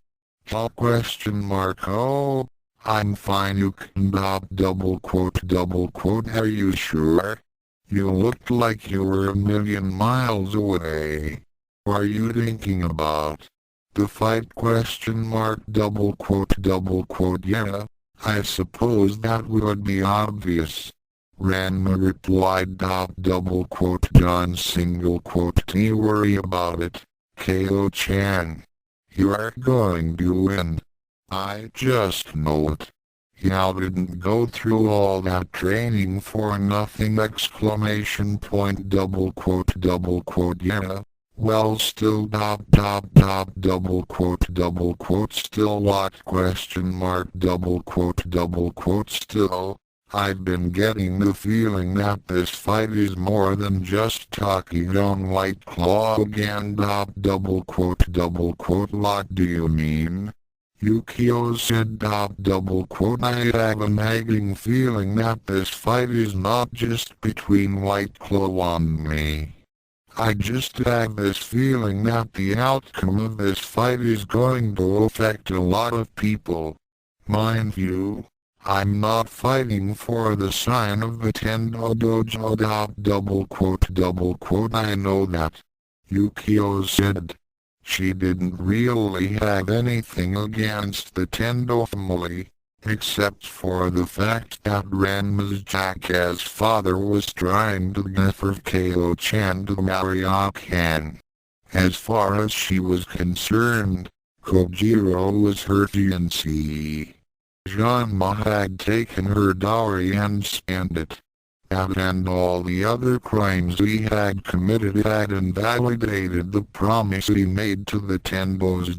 Furthermore, Ken had already stated that she did not want Kojiro and called him a freak. Well, that was fine by Yukio. Ken didn't know what she was rejecting and that was her loss. The daughter of the Kwanji clan was now the top contender for Kojiro's affections and she was going to make certain that she stayed in that position. Yukio then remembered the talk she had with Tunkwai. She realized that she was getting possessive again and took a deep breath. The aged priest had her pegged all right, but she just couldn't help it. Her Ko-chan was no more muscular and better looking than she remembered the last time she saw him. His human form was fine-looking, but his exotic hybrid form was downright gorgeous. Even so, she could still see the Ranma Shodan she knew from her childhood in his eyes. She could see in those gray-blue depths that he would never do anything to hurt her. She could also see the same reluctance to get close to anyone else and decided to take the Shaolin priest's advice and give her fiancé the space he needed. After all, she had waited 10 years to be reunited with him. What was a little more time ? Double quoted single quote. It'll be good to see Sean and the others. Ranma said. Double quote. Yeah, they're good friends. Yukio replied. By the way, Kojiro, do you think Master Tung will be alright? Double quote. He single quote. He'll be fine. The wounds he received from the attack weren't serious. He single quote. He'll be alright for now. Although that death warrant on his head has to be removed. The only way I can dissolve it is to prove that White Claw is him worthy as Kolanjar and defeat him in battle. The orders he gave out to should no longer be valid if he wasn't the enforcer anymore. Plus, there is the fact that you and the others are also in danger by being close to me. With White Claw after me as well, you, Sean, Kai and all my friends would become targets. If he was willing to put the Tenbos through hell to amuse himself, then there's no telling what he might do to you. I have to take him out! Double quote. So you're fighting White Claw not only just to beat him, but for your fiends and me. God, Kyo-chan, that's so sweet.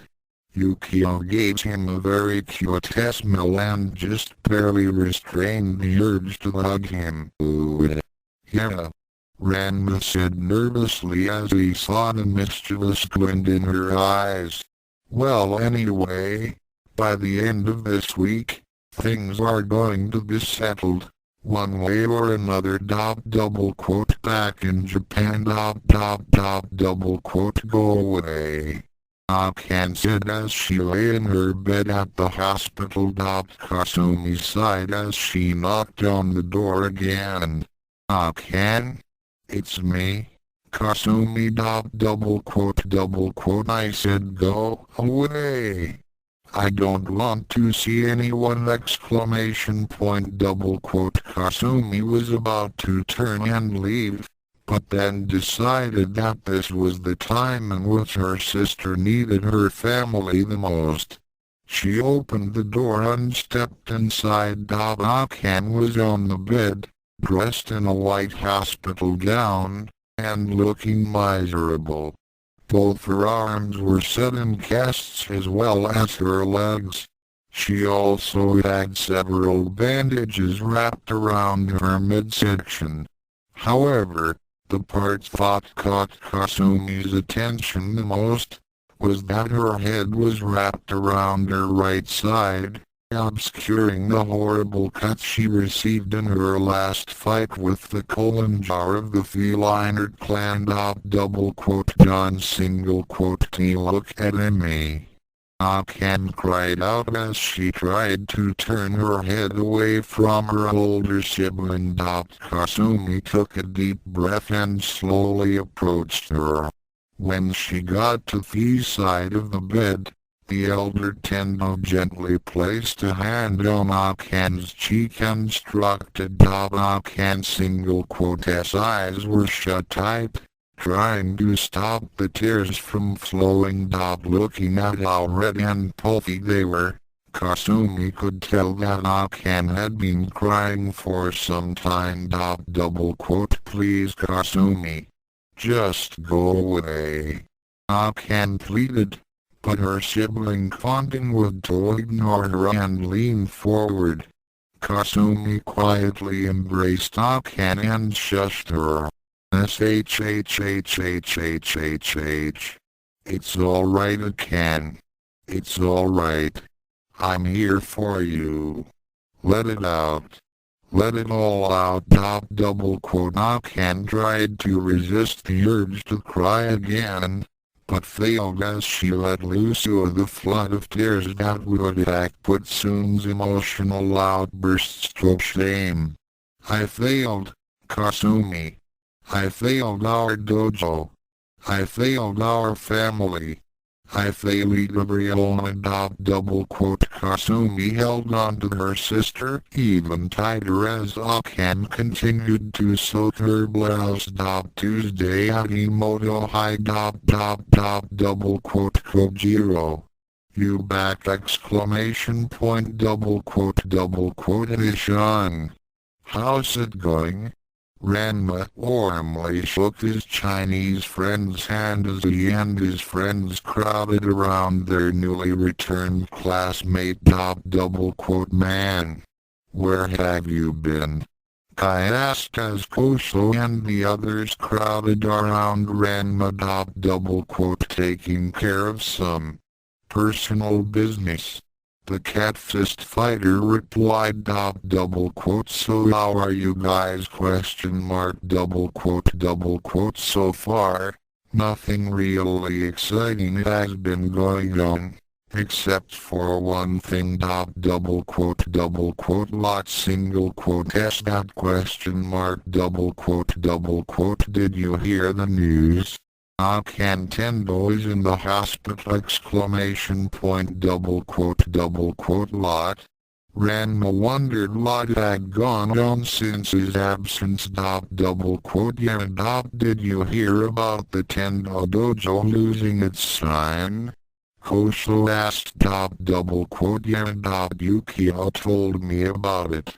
White Claw challenged the school and beat Akan. So ? Well, here's something that she didn't know when she left to look for Ryu. Kai responded. White Claw gave the Tendos 10 chances to get these again back. The first try, Akan got trashed in the rematch, but that lost nothing compared to what she got later. Then her father and his friend Thun got pounded. Less than must have been that stupid panda father of mine. Greater than go on. Well, do you remember Hako's eyes? The pervert that steals underwear and stuff? Well, he tried to beat White Claw several times, but even he couldn't lay a hand on him. Things got so desperate that I got that Ryogagi involved. Rumor has it that he trained Ryoga in the Neko Ken. Less than no. Nobody could be that stupid. Greater than, are you sure? Well, there have been some strange rumors about some guy that acts like a cat in the hospital. Less than I guess that clinches it. Tako's eyes somehow taught Ryoga the Neko Ken, Putin the wrong way. I don't know who is the bigger idiot, Ryoga for going through that training, or Tako's eye for teaching it to him. Greater than if that was one of the dangers you were talking about when you said you wouldn't teach the Neko Ken to anybody, then I can understand. Kai said, to which Ranma nodded and urged him to continue. Well, despite any training he went through or what kind of techniques he learned, it didn't mean squat to White Claw. He tore Ryoga and Tako's eyes apart. Ryoga gone badly messed up, but Tako's eye was the one that got the worst of it. This eye that he's crippled now. Crippled ? According to what my sources says, He's been paralyzed from the waist down. The news hasn't hit everybody yet, but when it does, there are going to be a lot of angry mobs outside the hospital. You mean I nodded. Well, that freak had killed a lot of people in the past, and they'll be out for his blood, now that he can't run or fight. I wouldn't want to be in his shoes. I see. Well, it's not like he didn't have it coming. But you meant I wanted something about Ken getting something even worse? I nodded. That's the reason why she's in the hospital now.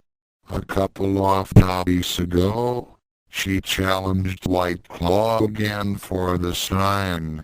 She lost again and this time.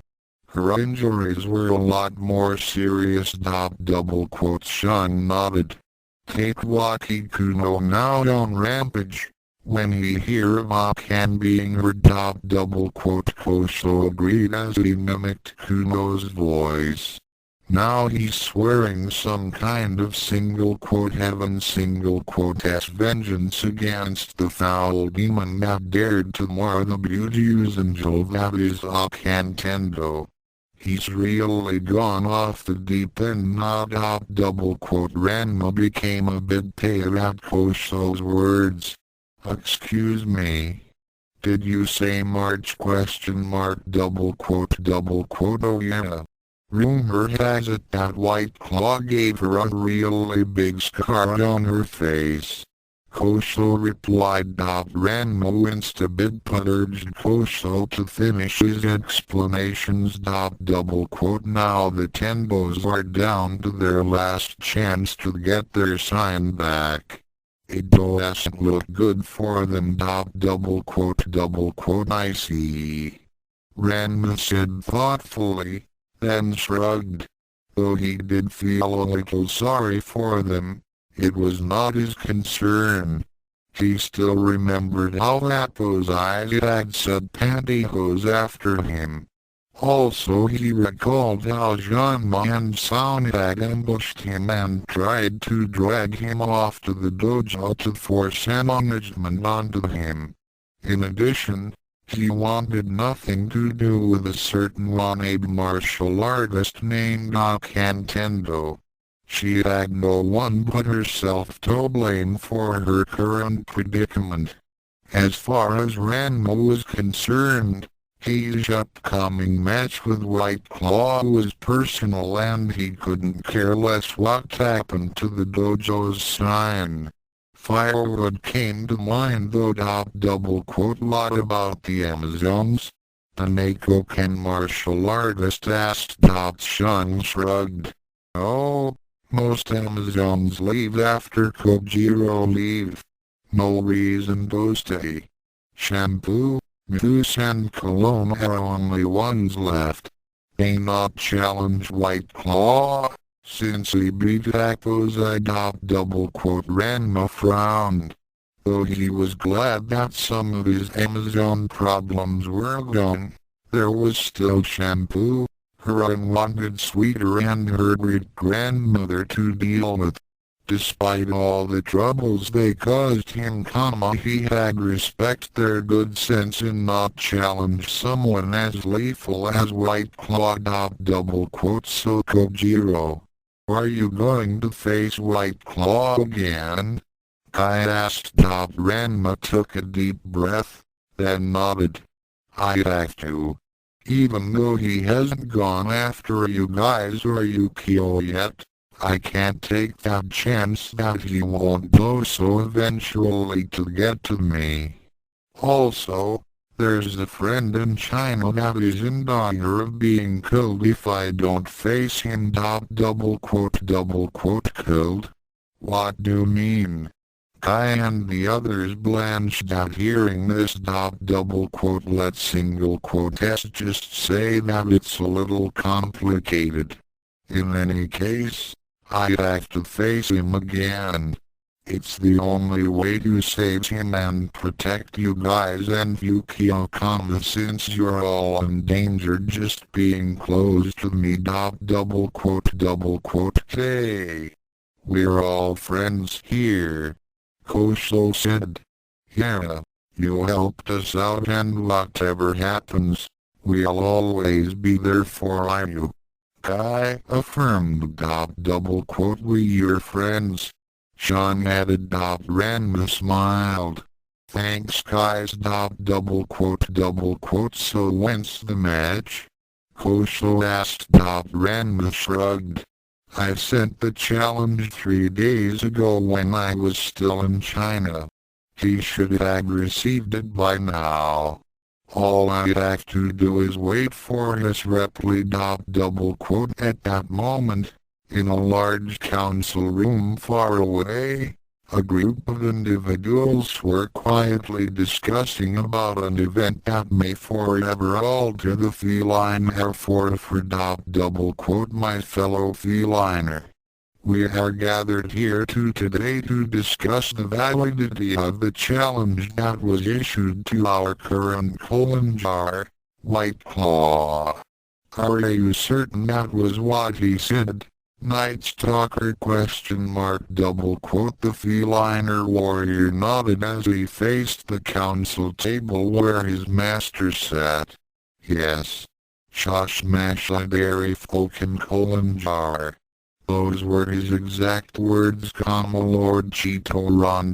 Double quote. Chitoran was a man that was in his late 50s to early 60s. He had yellow hair that was streaked with gray and a few dark spots in it. The feliner clan was mainly related to saber-tooth tigers, but genetic manipulation and intermarriages to other humanoid cat species had made Theros diversify into a wide variety of hair/fur colors and patterns.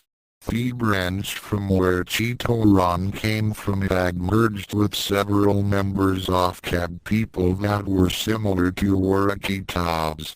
The only differences were thought they did not have a special vulnerability to silver, nor were they affected by the phase changes of the moon. Double quote. Very interesting. What do you think, Pomasa? He turned to a female that had orange-brown hair. Double quote. I say that it's about time that someone challenged White Claw. The feliner female said. I had read the reports that Red Fang had been giving me. This Kojiro, rather Saber Claw, shows much promise. Double quote. Red Fang? Lingzara said. She was another feliner female of the High Council and had yellow-brown hair that in a frizzy hairstyle, with slight light-pointed ears in human form. I thought that he was in exile. Double quote. He's still island, Pumice affirmed. However, the terms of his exile only prevent him from coming back to the clan. There is nothing against us keeping in contact with us and alerting us of any other outsider that possesses the Neko Ken. Double quote. Yes, I too had read the reports. Bengara said. He had the appearance of a man in his late 30s and had white hair with thin black streaks. Double quote. Having this Kojiro as the new Kolanjar may be just what this clan needs. Double quote. Now hold on a moment. Alyona said. She was one of the High Council members that sided with White Claw. She had fiery red hair and a temper to match. This Kojiro is an outsider. Besides, White Claw has done much for Vi's clan. His connections with the Yakuza and other organizations have provided us with much wealth and power! Double quote. And at what cost? Chitoran asked. We are now engaging in criminal acts that greatly affect the lives of countless innocents. And speaking of innocence, I have reviewed the records of how White Claw has dealt with outsiders who know of the Neko Ken. So far, no new blood has been added to our ranks since White Claw defeated the previous Kolanjar and took this place. He has killed many innocents who had unknowingly gained the Neko Ken. What do we need more outsiders for? The feline are strong enough as we're now, Kidron said. He too is another supporter of White Claws. He had dark brown hair and was about as old as Thomas. The argument began to heat up as the High Council of the Feliner debated as to whether or not Kojiro's challenge to White Claw was valid. It was Tentak, the head of the council, a gruff old man of over 70 years, clapped his hands twice, signaling for the rest to become silent. He then turned his attention to Night Stalker. Is there anything else that you have to tell us about Saber-Claw? Night Stalker ? Pantherun was about to mention that Kojiro had the mark of the chosen, but decided not to.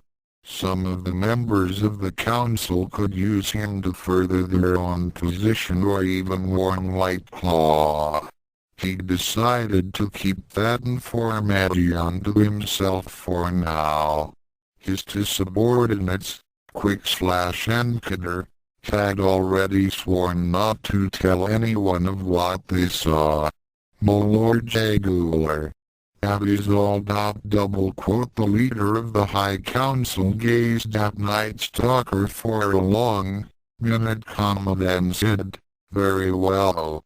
You are dismissed. After Night Stalker left the council chambers, Jaguar called the attention of his fellow feliner. My friends, it seems that we have a decision to make. To either allow Saber-Claw's challenge to White Claw to be valid, or dismiss it. I say that he is one of us and that his challenge to combat is valid! Pomasa said without hesitation. Red Fang has affirmed that Saber-Claw, though he is an outsider, is still considered as a feliner.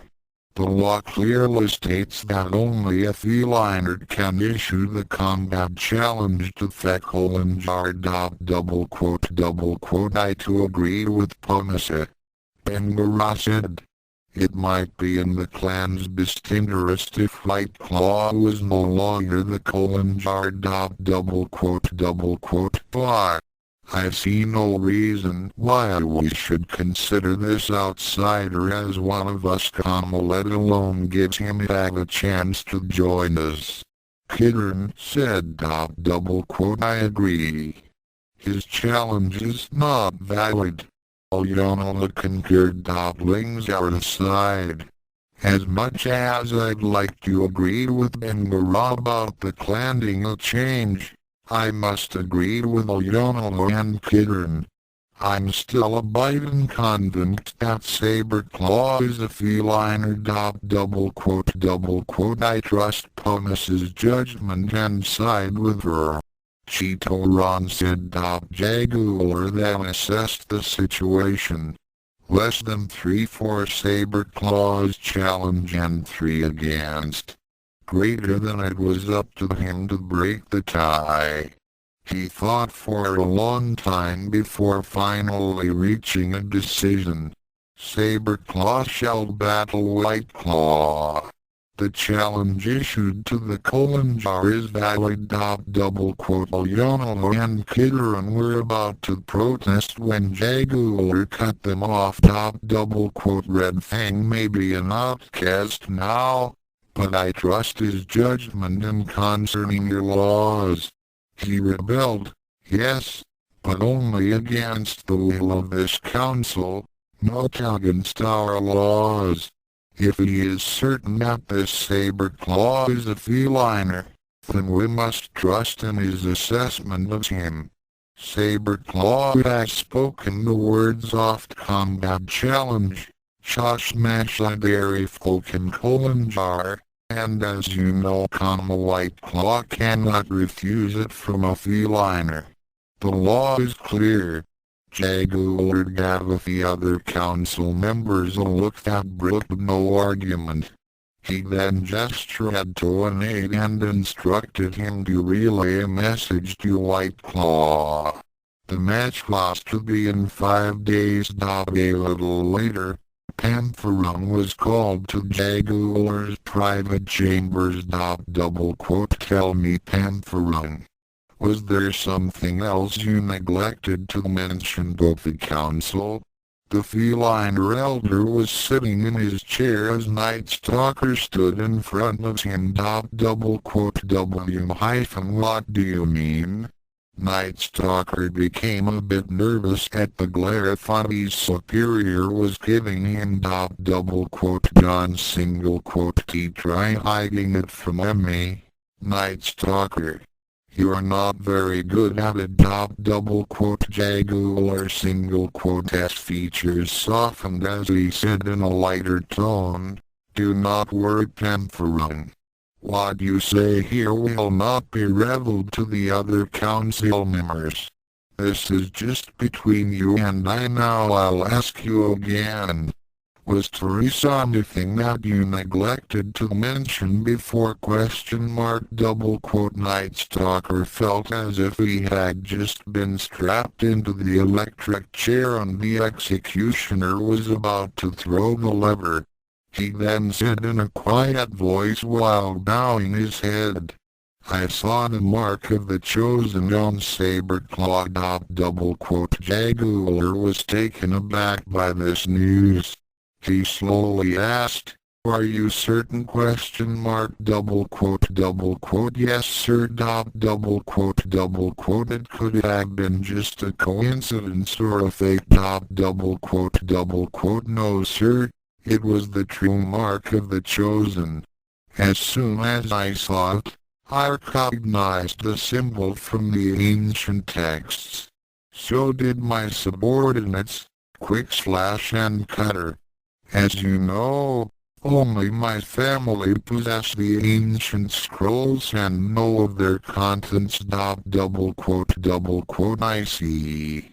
Well, then it is a good thing that you did not tell the others. We shall keep this information to ourselves. Is that understood? Yes, Lord Jaguar. Pantherung bowed to him and then left, leaving the old feliner to think. For some time now, many feliners had expressed a desire to become more involved in the outside world. The arguments that support this ideal were valid. New blood was needed for the clan and they could benefit from the technological advances of the modern world. The werewolves and other lycanthropic races had already made appearances in America and such. However, there were also the arguments against going public, primarily Fist. There had already been several individuals who had been driven by greed and ignorance that had attempted to learn the technique, with disastrous results. That was why the laws concerning those fools were created. Although those laws were made with more humanitarian reasons behind them. If a person driven mad by the Neko Ken could be saved, then he or she had the chance to become part of the feliner and new blood would be to the clan. If the person could not be snapped out of the madness, then that individual would be given a merciful end. Lately though, White Claw had been systematically eliminating anyone who had attempted to learn the Neko Ken, regardless of whether or not they could be saved. The rate of new additions to the feliner plummeted to zero. Though the last recorded attempt to master the cat fist was over 50 years ago, White Claw and his branch of the clan had killed hundreds of innocents and hid their disappearances behind a shroud of secrecy. He maintained that they were merely carrying out their duty. Jaguar didn't bite. Something was happening and it was going to erupt soon. Jaguar was curious that the Kolanjar had spared this outsider named Kojiro. From what Pantherun had told with him and the reports from Red Fang that he read from Pomasa, this person who calls himself Saber-Claw was probably the only outsider with the most proficiency at using the Neko Ken. Surely White Claw would not allow a foreigner to attain a level of mastery that could threaten him, would he? And now this Kojiro Shinkara had invoked the combat challenge. One of the feliner's most sacred pacts. No doubt about it. Something was up. However, Jaguar and the other members of the High Council had no choice but to see it through. In their own chambers, the other council members were deep in thought as they prepared for bed. In Leona's chambers, the female feliner fumed at the thought of White Claw being removed as the Kolanjar. Though she also loathed him as many others did, she still saw him as a full pawn and a way to assert control for the rest of the clan. White Claw was the most powerful fighter that the feliner ever produced, and his ideals mirrored her own. He was instrumental in her bid to become ever more powerful and perhaps usurp Jaguar's position as head of the council. Now this newcomer might upset her future plans. Kidron was also angry that the challenge was made valid as he had some prejudice toward outsiders. However, Jaguar's decision was final and they could do nothing but hope that White Claw would not be defeated. The rest of the council also puzzled over this development and wondered at what Saber-Claw was like. Was he really a feliner? Did he have the strength to defeat the dreaded White Claw? And if he did, what would happen to the feliner afterwards? Many members had been petitioning for the clan to become more public as they wished to see more of the outside world. New blood was certainly needed, as White Claw's extermination policies over the past few years had thinned down likely candidates that were eligible to become part of the feliner. However, like all societies, when old values and customs clashed with new ideas and concepts, there was bound to be some friction between the traditionalists and the ones who were more open-minded. One thing was for certain. After the match, the feliner would never be the same again. Wednesday. Ranma looked down at the letter that he had found in his apartment. Thor had no idea how White Claw had figured out where he lived. That wasn't his main concern. What was important was the message that he received. It simply read that his challenge had been accepted and the time and place was written at the bottom. Less than well, no turning back now. Greater than at the hotel where White Claw was staying at, the Kolanjar sipped the cup of tea that his servant had handed to him after being informed that his shopman had received the message. The match is set at noon this Saturday, Master. Very good. You are dismissed," White Claw said. After his manservant departed, the feline enforcer was deep in thought. Less than excellent. I knew he would challenge me to combat again. From what my spies are telling me, Ranma is a different man than from when we last faced each other. I am glad that I let him live. Now, I shall finally have an opponent worthy to face me. Everything is going according to plan. It had taken some doing, but now I have both my opponent and the High Council right where I want them. Aoyama thinks to use me, eh? I don't think so. Those pompous fools think that they can keep me under their control. Soon they shall be calling me Master. Greater than White Claw chuckled. The High Council was usually so secretive, even to their own clan, and they were rarely, if ever, out in the open.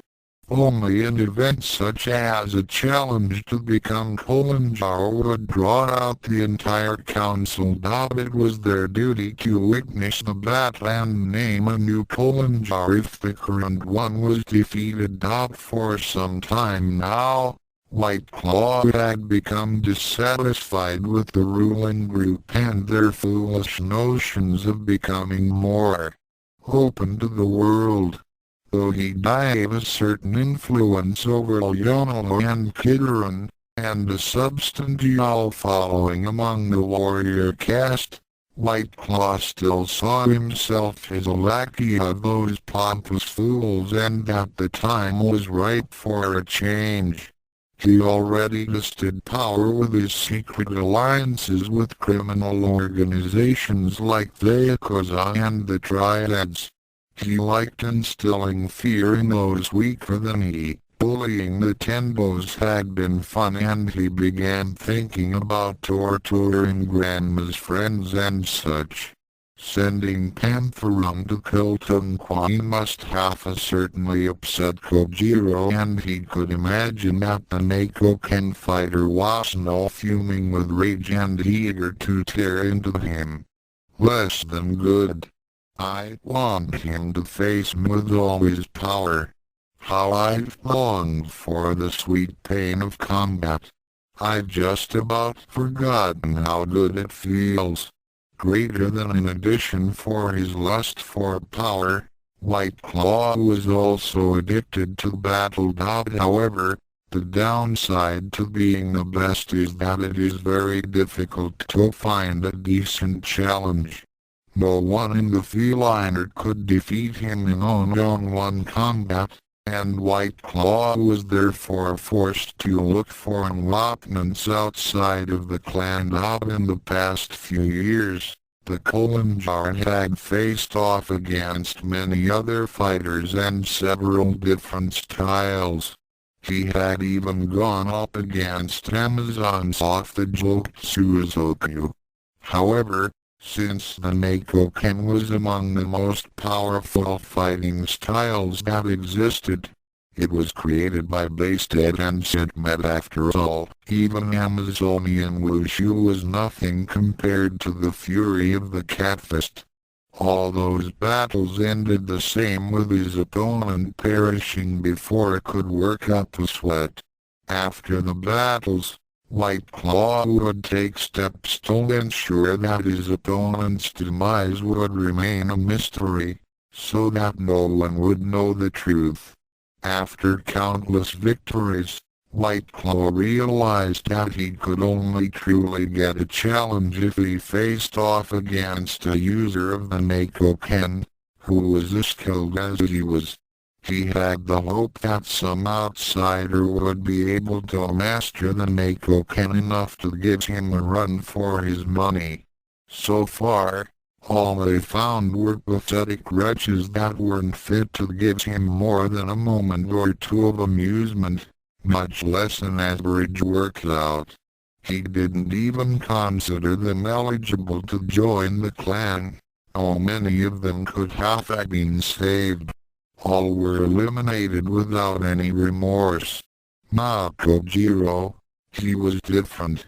White Claw had sensed it in him when they first met, and after learning that he had fallen into the spring of drowned feliner in Jusenkyo, White Claw had found a rare opportunity. It would have been child's play to kill the inexperienced feliner, but the fact that Kojiro managed to hurt him showed that he had great promise. White Claw also saw this as his chance to gain more power and control over the feliner.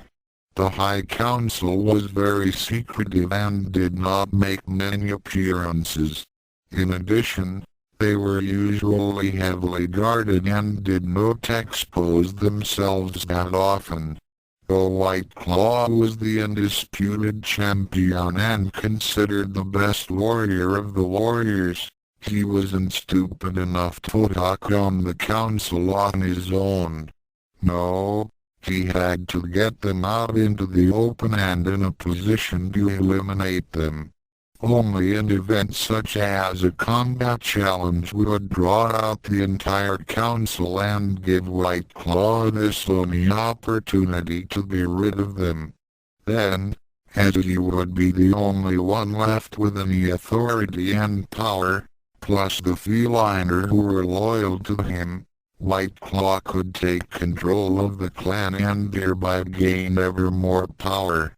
He had considered sparing Moyono and Kidoran, but decided that they were too set in their ways to accept him as the new leader. Furthermore, they could not be trusted, as they probably had their own plans concerning him and the rest of the feliner. White Claw smiled as he finished his tea. The plan was a daring one and highly risky. The gains were enormous, but so were the dangers. He could not only lose his title, but also his very existence. But what was it all for, if not for the risking? White Claw wanted excitement and commissatory. He would get it. He had done much to get Kojiro to follow his plans, and now all of his efforts would come to fruition. He would finally face a worthy opponent and his hunger for battle would be slaked. If he won, he would become the supreme leader of the feliner and have a victory worth savoring. If he lost, then he shall meet his end as befits Thekkolanjar, in glorious battle. Either way, Saturday was going to be anything but boring. It was at that moment that his manservant approached him. What is it? ? Master, there is someone outside who is demanding for your attention. Who is it ? ? He says that he is the Blue Thunder of Furinkenhai. Someone by the name of Tatewaki Kuno. Thursday. Ebiki returned home from school, her face showing signs of agitation as Kasumi greeted her. Why alone, Ebiki? Welcome home. The eldest Tendo then noticed her sister's expression. What's wrong? ? Lots . S wrong. Nothing really if you don't count your best source of income being in the hospital. Ebiki replied with sadness. What are you talking about ? ? Kuno is in the hospital.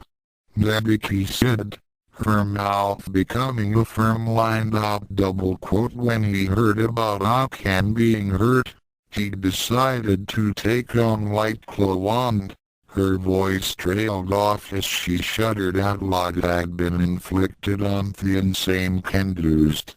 When she heard that her greatest source of income had become incapacitated, she had sent her flunkies to determine what had happened.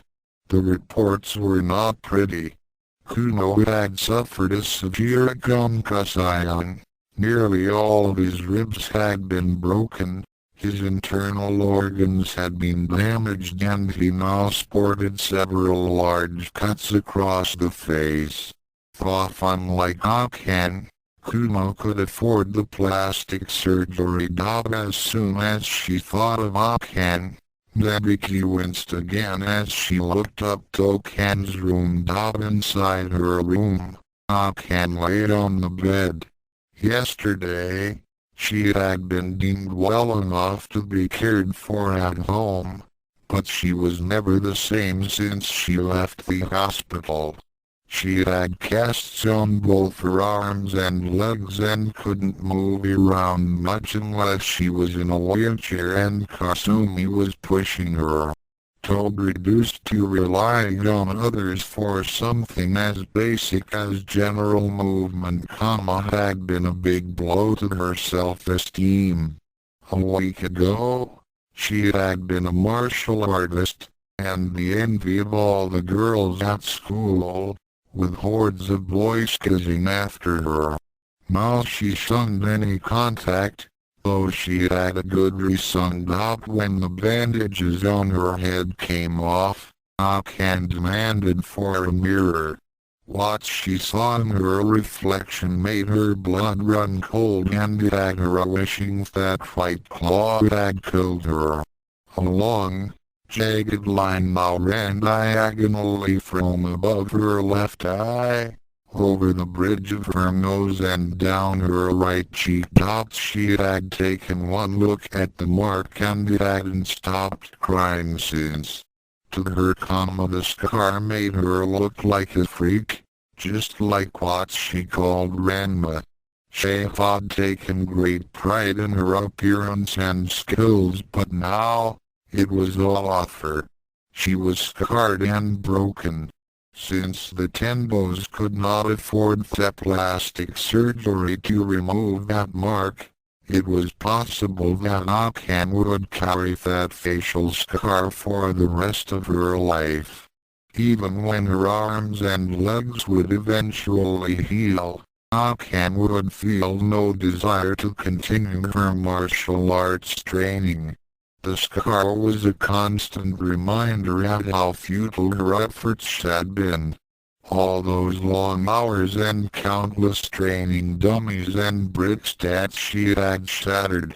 All those times she fought Kuno and those morning mobs. All those times when she had believed she was second to none as a martial artist in Mirima. The pride she felt as being the heir to the Tendo anything goes martial arts. All of it was nothing but an illusion. She knew what reality shoved into her face each time she gazed in the mirror. For the umpteenth time, Akan wept. Friday, Ranma and Yukio sat together on a bench in the park that evening. During the week since they returned to Japan, Ranma had been training non-stop, preparing himself for his rematch with White Claw. The Okonomiyaki chef had been by his side, giving him support, and helping out as much as she could. Following the advice of Tunkwai, she did not mention anything about engagements or getting clothes, knowing that Ranma needed to be totally focused on the coming battle. So tomorrow's going to be a big day, Yukio said, trying to strike up a conversation. She and her Ko-chan had been silent ever since they decided to take a walk in the park. The biggest day of my life. Ranma replied without looking at his friend and continued to watch the sunset. You know who can? This may be the last sunset I'll ever see. John T say that. Yukio said angrily as she looked at her fiancé. You're going to win. I know it! Exclamation point double quote. Ranma smiled and sighed. Thanks for the support, Duke. I can always count on you to be on my side. Double quote always, Ko-chan. Yukio's features softened a bit as she leaned a bit closer to him. When he didn't pull away, Yukio snuggled up and enjoyed being close to him. Nothing more was said as the two watched the sun dip toward the horizon. Friday evening, as Ranma and Yukio watched the sunset, certain things were going on. At the Neko Ken, Cologne received a strange letter that said, if you wish to witness the true power of your son-in-law, come to the location indicated below, well before noon. Bring your lovely great-granddaughter as well. White Claw at the Tendo Dojo soon also received a note and began whooping with joy. At last, the houses will be joined. The school will be saved! Exclamation point double quote. He went off to tell Genma the good news. Sometime around 8 p.m., Ranma was at the place where he and White Claw were to battle at noon on Saturday. It was an abandoned World War I airfield near the outskirts of Tokyo. The derelict buildings gave off haunting shadows in the darkening field as a few of the runway lights that were still working blinked in the evening. The irony of this battlefield was that this place was where kamikaze pilots were stationed at before going off on their one-way missions. In a way, Ranma's single quote's upcoming battle was a one-way trip. One in which he hoped would end in victory and not in death like those suicide pilots of more than half a century ago. The cat fist fighter continued to look about and surveyed the area. He saw part of the airfield had some loudspeakers mounted on some pylons, probably used during the war to alert pilots to battle stations. On a whim, he decided to check out the system. He was a bit surprised that the wiring was still intact and followed them toward the crumbling tower. He then found that the old equipment, though badly corroded, was still usable after all these decades. He then looked out toward the field and saw that if the speakers still worked, any sound that was transmitted over them would be heard easily throughout the airfield. Are you nervous, my avatar? Double quote. Ranma jumped and whirled about into a defensive stance. He then saw the cat goddess past standing before him and quickly knelt down. Bastet. I wasn't expecting to see you again so soon! Exclamation point double quote. Bastet smirked as she said, Rise saber-tooth. I just wanted to check upon my avatar before the battle. That is all. Double quote. Ranma rose and took a deep breath to calm down. So are you going to be here tomorrow? Double quote. Yes, and I have also given Felicia the location of your fight so she will be attending as well. I have also invited Brittany Diggers and her family as well. Double quote. Really? That's great! Exclamation point double quote.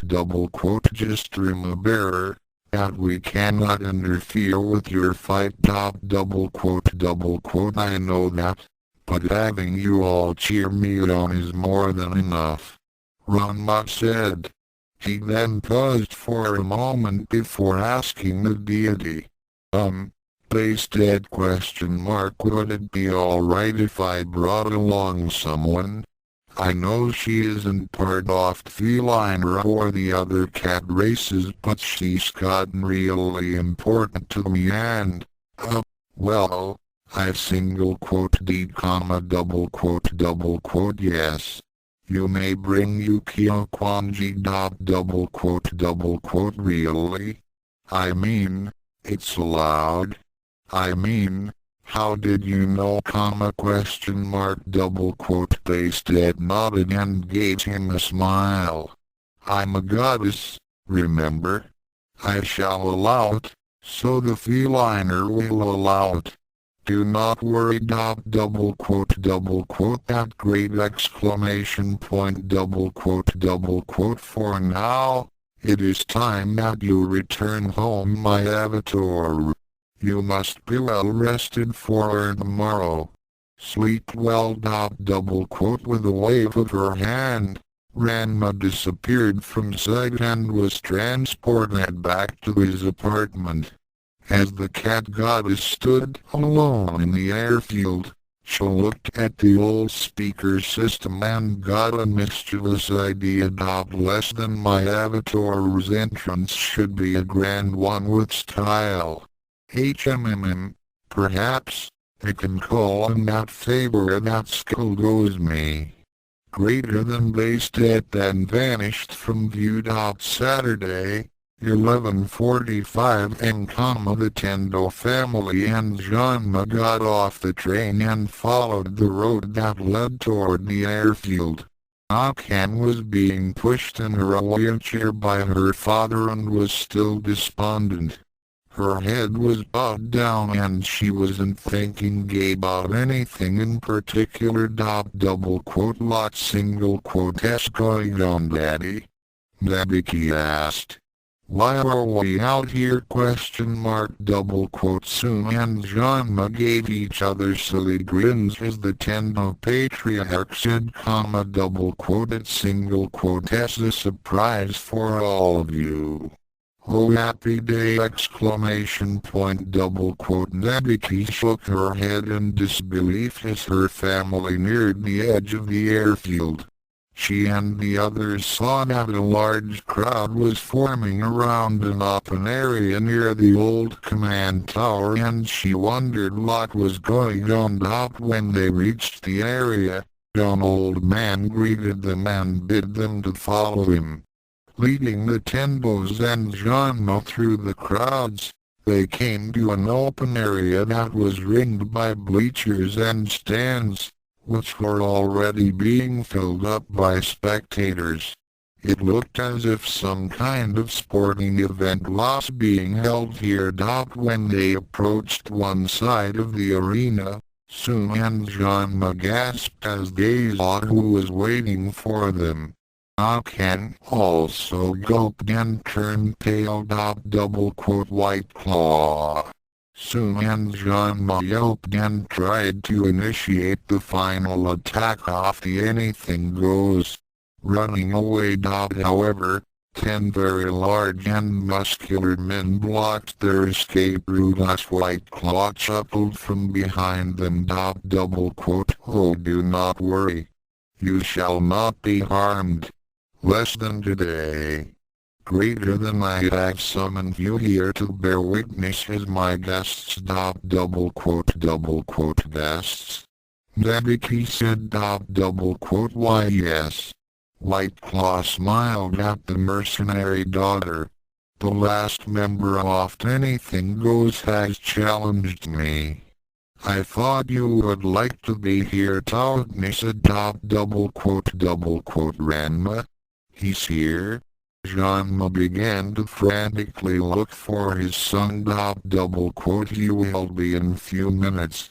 Until then, why don't you all take a seat over beside the Amazons? He gestured to a booth where Moose, Shampoo, and Kalagni were sitting, having been escorted there earlier. As the Tendos were being led toward the booth, Ken shuddered as White Claw gave her an evil look.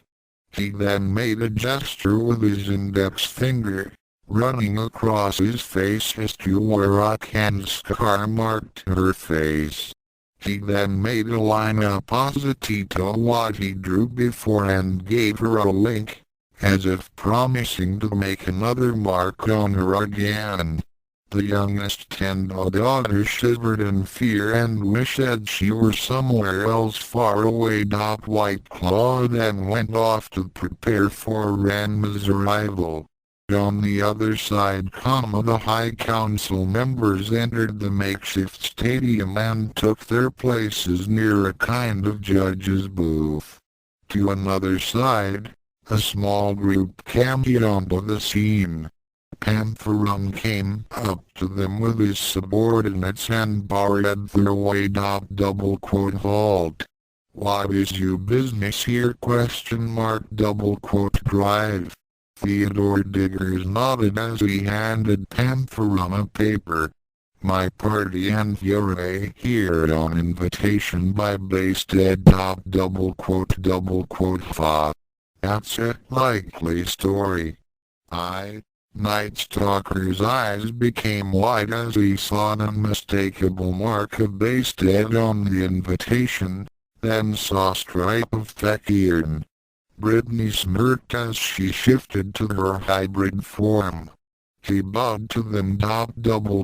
Please forgive me for my rudeness, honored guests. This way. Pantherun then led Dr. Diggers, Gina, Brianna, Brittany and her husband Stripe to some seats near to the council booth. After setting them down at their seats, Pantherun quickly went to where Jaguar was sitting and whispered into his ear. The leader of the Feline Council glanced at the group and bowed his head to Stripe, whom he acknowledged as the leader of the Kirin. Stripe returned the gesture. At the booth where the Tenbos and the Amazons were sitting at, Kasumi looked over to Cologne. Oh my. Were you invited to this as well? Do you know what is going on? Cologne looked up at the eldest Tendo daughter and nodded. Yes. We were brought here to witness history in the making. I suppose that Happy has told you about the Feline clan? Yeah. He told us about them. Nabiki affirmed. So what does that have to do with? Nabiki stopped as she took another look at the spectators. Stefan caught sight of Brittany and Stripe. You mean, that they're all ? Yes, child. Cologne affirmed. They look human at the moment, but make no mistake. They are the Feline. We have been given a once-in-a-lifetime opportunity here. Besides that group over there, we're the only outsiders to ever witness the combat challenge of the Feline. Combat challenge? You mean Ranma? Genma asked nervously. Yes. Son-in-law has challenged the Kolanjar to a rematch. Cognescences were almost put on overload at the raw power being emitted here. Less than such strength. Such vitality. Such power. The bloodlines of our tribe would greatly benefit with this much potential. Greater than the Amazon matriarch quickly put aside those thoughts. The Feline was too powerful to try and get into the Jusenkyo. However, Ranma was another story. He would be fooling they would use to access the power of the Neko Ken, once he married Shampoo. And when he finished with his battle with the Kolanjar, he would become the key for the Amazons to achieve greater glories. As Cologne began scheming to get Ranma, Sue and Genma were also plotting. Ranma was finally coming back and they now had an opportunity to get him. Ranma would defeat White Claw, win back the sign of the dojo and marry a Ken. It was perfect. Now all they had to do was figure out a way to drag Ranma back for the ceremony. 11:55 and the crowds became silent as the time for the combat challenge drew near. Jaguar stood up from the podium and addressed the crowds. My fellow feliner, honored guests and council members. We are here today to bear witness the combat challenge in which to decide whether our Kolanjar, White Claw, is worthy of his title. He gestured to the center of the arena where White Claw confidently strode out.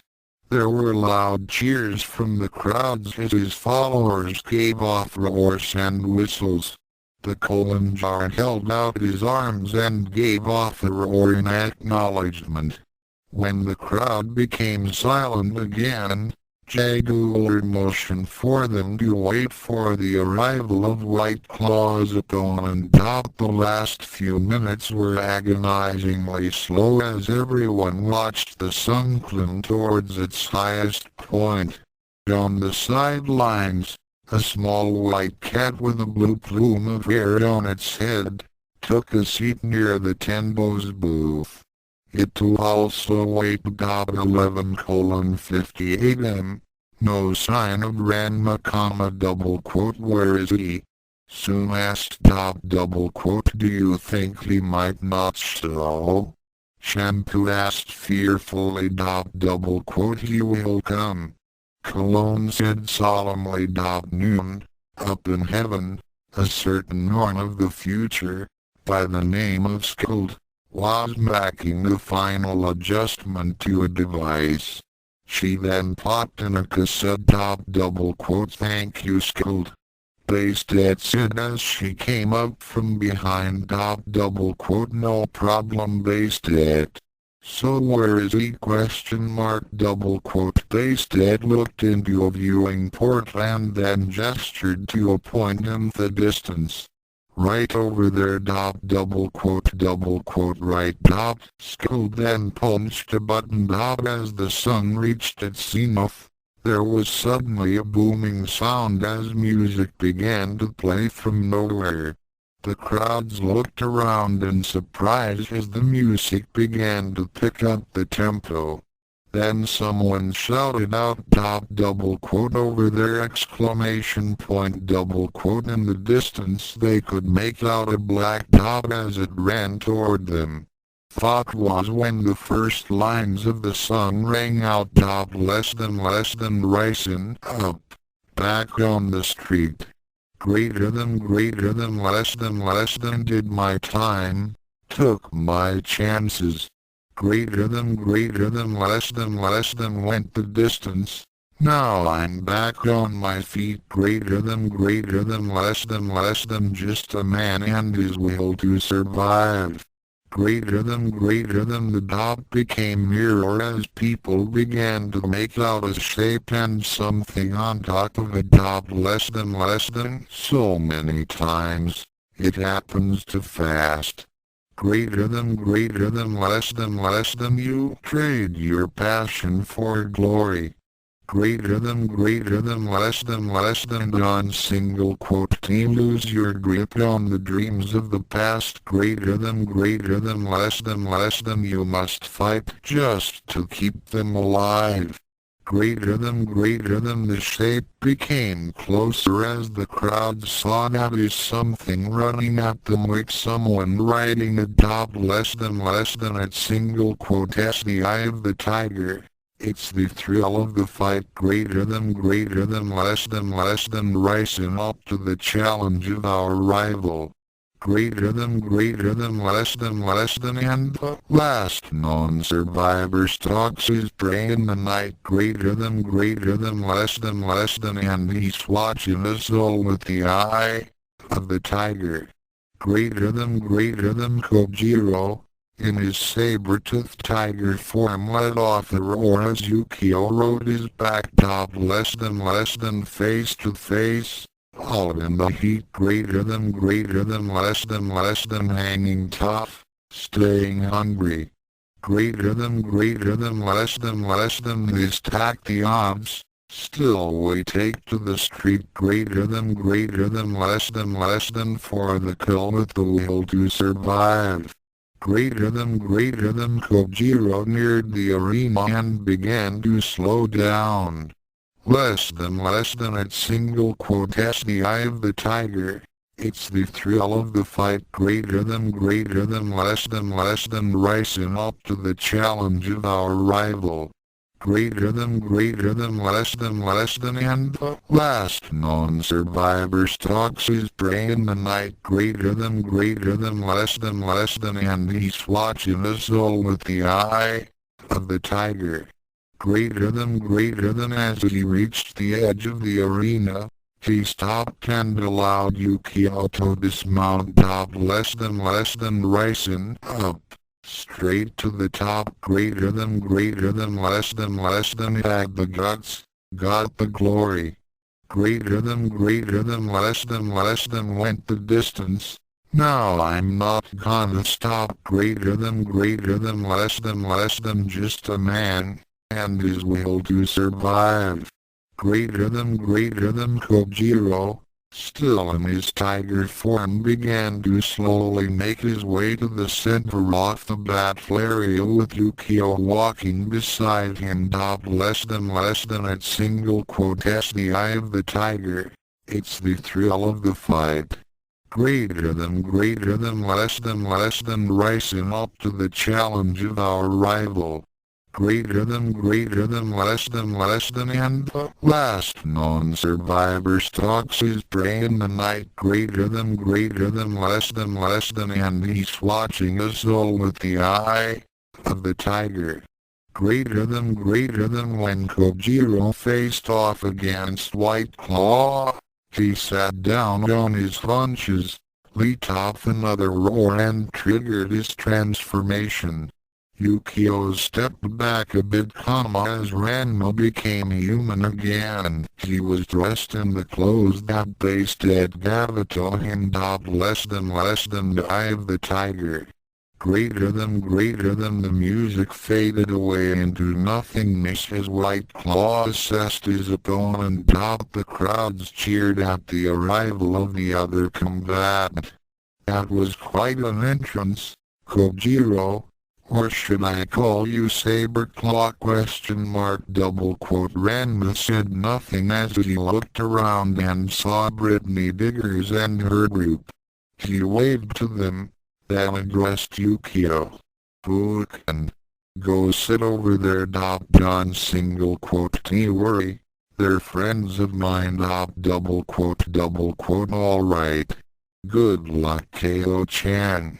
Yukio leaned forward and gave him a peck on the cheek before joining Dr. Diggers and his family. Ranma placed a hand on where she kissed him then turned his attention back to White Claw. All right, White Claw. Let's get started! Ranma took a ready stance. White Claw smirked. You are a different man since I last saw you. I am glad I let you live. Come, entertain me. White Claw also went into a reticence. On the sidelines, the Tenbos were in shock. This had been the first time he saw Ranma transform and there were mixed reactions all around. Nebiki was thinking about the money she could make profiting off Ranma's abilities. The fact that he was also handsome and more muscular than she remembered also didn't hurt. Kasumi was wondering why she was feeling a bit warm today. Akan glared at Ranma and less than I was right. He is a freak. greater than Sun and Genma were overjoyed at the return of Ranma and were already planning the wedding. On the other side, Yukio was getting acquainted with the diggers as Jaguar stood up and announced in a booming voice. The rules to the combat challenge are simple. No interference. No timing. No mercy. Begin! Ranma and White Claw powered up their battlers and then leapt at each other. To be continued, offer single quotes notes. Well, here it comes. I know I'm a stinker for doing this to you, but this chapter was so long, I had to break it off somewhere. And so Ranma begins the fight of his life.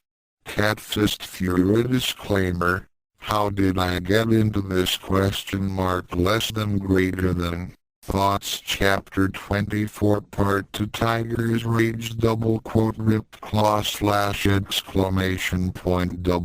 White Claw was surprised at the speed in which Ranma moved, as he barely managed to block the swipe. He smirked as he gripped his opponent's wrist and then lashed out with a kick. Ranma, however, raised a knee to parry the attack, then slammed his head against White Claw's. Both combatants reeled back. White Claw had not expected Ranma to try such a brute attack so early in the battle. Kojiro had not expected White Claw's head to be so hard. The two backed off to get some fighting room and to clear their heads. Behind them, the crowds watched with interest. Not bad for openers. White Claw allowed. Ranma growled at him. I'm just getting started. His guy flashed for a moment before he leapt up and fired off his I-beams. Cat single quote S-I-beams ! White Claw countered with his own and there was a flare of light as the Twochi attacks cancelled each other out. However, Ranma dived down toward him with claws blazing. Diving claw! White Claw leapt back as Ranma slashed down at him, then crouched down to sweep out with a leg. Ranma was knocked off balance as he landed and went down. The colon jar then hit home with several punches to his foe's ribs, but Ranma bit down the pain and put himself into a reverse somersault, lashing out with a kick. Saber/kick! White Claw almost managed to avoid the attack as he leapt back, but then felt a bit of a stinging sensation on his chest. He looked down and saw a huge rip in his tunic and a red gash forming. Interesting. I see you have developed new attacks and you are now using your legs. Excellent. White Claw marveled as he ran a finger across the kid. There's single quote S plenty more where that came from. Ranma growled as he took on a ready stance. Yes, I should think so. White Claw said as he began focusing his guy. Go get him son! Win back the dojo's sign. We can have the wedding afterwards! Ranma became startled at the sound of Sun and his father's voices and looked over to his right. His eyes became momentarily wide and narrowed as he addressed his adversary. What the hell are they doing here? Ranma had been concentrating solely on White Claw since he arrived, that he did not notice that the Tenbos and the Amazons were present.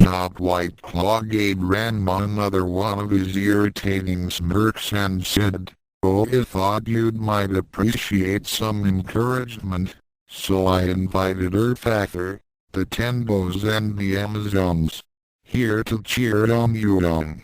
After all, y'all fighting to win back the dojo's sign, aren't you? ? Like hell I am." Kojiro spat back. "I couldn't care less about that sign! Oh? So you are not fighting for the Tenbo's dojo?" White Claw thought for a moment, then shrugged. "Oh well, it doesn't really matter now. After I have dealt with you, I'll just destroy the sign." Ranma shrugged nonchalantly and said, "Be my guest. Though you're going to find that I'm not as easy to deal with as you think!" I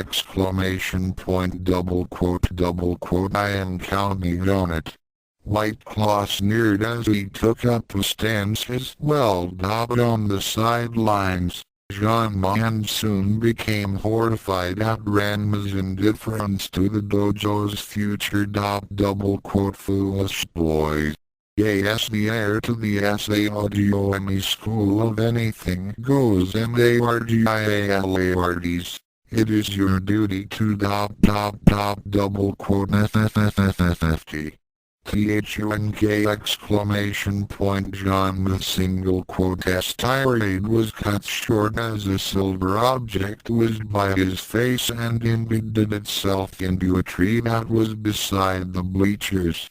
Genma looked off and saw that it was one of Yukio's throwing spatulas. He then turned his line of sight to where the weapon had come from and winced as he saw an angry Yukio holding up several more of her many spatulas and giving him a deadly glare. "KO-chan! Doing this for his sake, not yours," Yukio called out. "After he's finished with White Claw, you and I are going to settle things!"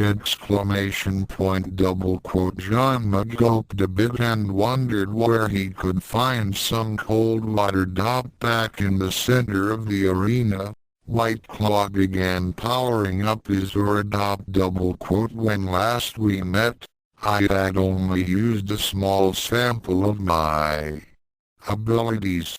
You have shown me a few of your new techniques, so now I shall demonstrate a few of my own."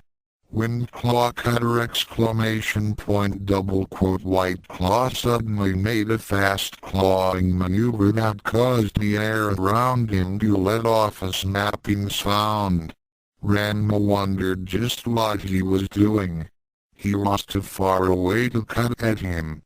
Or was he? Ranma got his answer a millisecond later as he felt a sudden rush of wrath against him. He winced as he felt sharp pain along his right arm.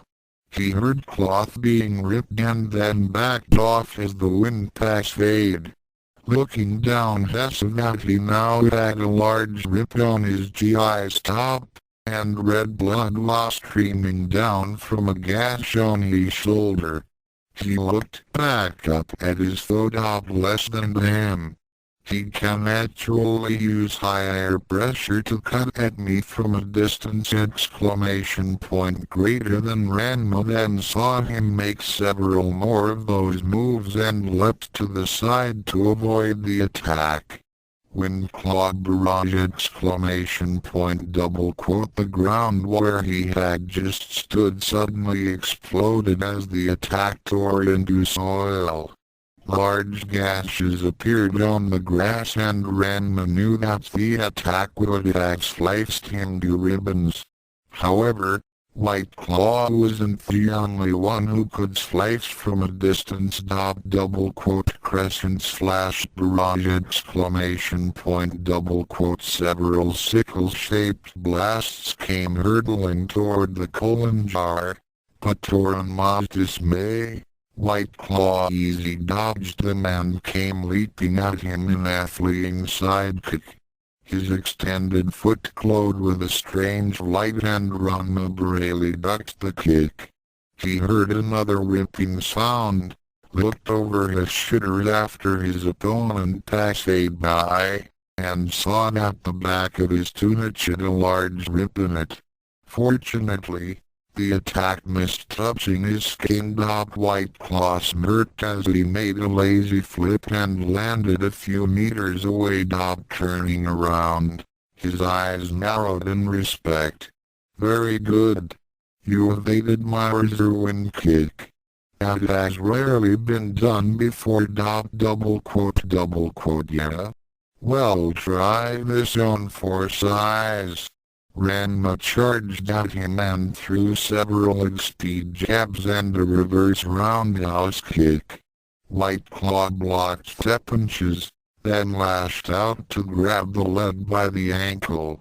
He pulled back and then slammed Ranma to the ground. Ranma, however, did a handspring after impact and sent both of his feet plowing into the face of White Claw. The colon jar reeled backward as Ranma used his face to springboard away. The young cat fist fighter made a neat flip, then rushed at his opponent. Tiger Claw frenzy exclamation point. White Claw recovered quickly and countered. White Claw storm exclamation point. The two delivered slashes at each other that were so fast that the Tenbo's Genma, Yukio and the Amazons were unable to track their movements. Kawagnu was amazed to see two techniques that put the chestnut fist to shame. After a few seconds, Ranma bit down and winced as attacks of White Claw were getting no. He had to back off and block by crossing his arms. Hethan felt a hard impact to his gut and was sent back 12 feet. Himananbatu stayed on his feet, despite the fact he was off balance and Thuine was knocked out of him from his foe's kick. He looked down and saw that his arms had dozens of cuts on them. Looking up at his opponent, he saw that White Claw had come out of the exchange without a scratch. The feliner's eyes narrowed as he gazed at his adversary. He was surprised that Ranma had been able to match his speed, even for a few seconds, but has still failed in scoring a hit. A pity. I thought you would have improved much more, since our last encounter and that was when he felt a slight sting and wetness. He looked over to his right shoulder and saw the sleeve was cleanly sliced and a large cut was bleeding. He smirked and turned his attention back to Ranma. Splendid. You are indeed the opponent I had longed for! On the sidelines, Yukio let off a cheer. Go get him Ko-chan! Back on the field, White Claw took a ready stance. Now then, shall we get serious? He triggered his transformation and grew as he assumed his hybrid form. Ranma had no choice but to follow suit. In an instant, two humanoid cats facked each other. On the sidelines, Kasumi, Nebiki, Shampoo, and Yukio all became entranced at the sight of the exotic-looking Ranma and his opponent. Brittany Digger sighed, but then hugged her husband Stripe. Gina began wondering if she should do some ER Scientific physical examinations on Ranma later on. She never did get to do it the last time they were in Japan. Ranma high-schooled. Now her was someone she could sink her teeth into. As for Ken, her thoughts were along the lines of less than he is a freak. How can anyone find him attractive? No way. Not me. Oh. Why is it so warm? Greater than at the booth where the council was sitting, Jaguar leaned over to one side and whispered to Pantherun. I must admit, this Kojiro is quite impressive. However, are you sure that he is the one? ? I am positive, my lord. Pantherun said. Looked to his right shoulder. The old leader did so but could see nothing. I don't see the mark. Oh, that is right. I forgot that you could not see it, since you do not have the gift of Bastet's eyes as my clan does. Here. Night Stalker placed the hand on his shoulder and focused his power into his leader. Jaguar's eyes glowed red as he looked at Kojiro again. He caught sight of the mystic symbol of Bastet imprinted on him, which seemed to glow with a light that could not be seen by normal eyes. Now I see. He is the one! Night Stalker nodded as he disengaged the link between them. White Claw and Ranma exchanged several dozen blows in less than any blink. In their hybrid forms, their already extraordinary speeds, reflexes, agility had more than quadrupled. And they were now fighting on a level that wasn't humanly possible. Jabs, uppercuts, roundhouses, slashes, blocks, sidekicks, straight kicks and roundhouses were thrown at a passive that defied imagination. It was like watching a high-speed fight from Dragon Ball Z. Ranma dodged a deadly knife and thrust to the chest, but was a fraction of a second too slow, as White Claw then sent several jabs to his midsection, followed by a right cross to the chin. He was sent reeling to the side. White Claw grabbed the front of his tunic, pulled him back, and then delivered a roundhouse kick to the other side. Kojiro managed to bring up an arm to deflect the kick, but the force of impact sent him leaning over to the other side. White Claw followed through with a kick to the other side, which slammed Ranma back up. The former heir to the Sodom school of anything goes was bent over a bit as the Challenger raised both hands up, laced his fingers together into a double fist and brought it down toward the back of his neck. Ranma, however, tensed up and then sprang forward. The top of his head slammed into White Claw's chin, snapping his head back. As White Claw reeled back, Ranma took the opportunity to land several hard blows to the midsection, followed by a slash. Ripped claw slash ! White Claw bit down and resisted the urge to cry out. The slash was far more intense than what he had felt when they last battled. White Claw brought up a knee, which connected with Ranma's face, sending him back. Both combatants leapt away from each other to get some more fighting room as the crowds cheered them on. White Claw looked down and saw that his tunic had been sliced in half and a deep chest wound stained his white fur. He smiled back at Ranma. Excellent. How I have missed the pain of battle. I've forgotten how wonderful it feels! ! His opponent said nothing as he shook his head to clear it from that last blow. That was when White Claw leapt up high into the air, crossed his arms in front of him and then brought them down in a sweeping gesture. Raining fangs! A barrage of small but blunt Kai bolts exploded forward. Ranma went into a series of evasive maneuvers, avoiding most of those deadly slivers. However, a few of them hit his shoulders and arms.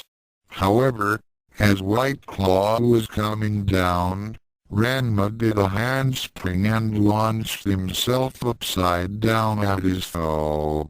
One leg was extended with the foot glowing with chi. Rising slash kick! White Claw moved with unbelievable speed and caught the foot as it came toward his face. There was a horrible sting, but he held on. While they were still in midair, he pulled on the leg and swung his opponent over his head to throw him down toward the ground. Midair combat was the specialty of Ranma's branch of anything goes though. Just as White Claw was throwing him down, the cat fist fighter twisted Tolai's left and thrust out with his other leg. The foot hit a nerve on Thapon that was holding his leg and caused it to lose its grip. As soon as Ranma was free, he swung toward White Claw as they were falling to the ground and kicked out with both feet, hitting him squarely on the chest. The colon jar was slammed away and hit the ground hard on his back. When Ranma hit the ground, he rolled to the side to absorb the impact and then got to his feet. That was when Ranma heard a roar and saw something white and huge charging at him. In the instant that White Claw landed, he had shifted to full tiger shape and was now coming down on him like a runaway freight train. He barely had time to shift to his own feline form as White Claw plowed into him. Meanwhile, as the battle continued to rage, in the abandoned control tower off the airfield, 5 followers of White Claw were secretly watching the fight through telescopic lenses. However, they weren't using binoculars. The lenses they were looking through were part of targeting scopes, which went well with the sniper rifles they were using. These people were not feline, but assassins from the Yakuza. Using his connections within the organization, he had arranged to have the entire High Council eliminated. Since the members of the council rarely made a public appearance, Ranma's combat challenge was the perfect opportunity to get the leaders of the feline out into the open. The assassins were at maximum kill range and were using long-range ammo. Getting close to the council was not possible, due to their heightened senses, the amount of guards they usually had with them and the fact that they led secluded lives, making them difficult targets. Therefore, White Claw had enlisted the services of the Yakuza's best long-range snipers.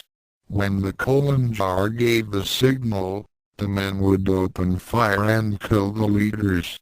In the ensuing confusion, the rest of White Claw's most loyal of followers would take out Night Stalker and the Centaurage, leaving the feline in a state of disarray.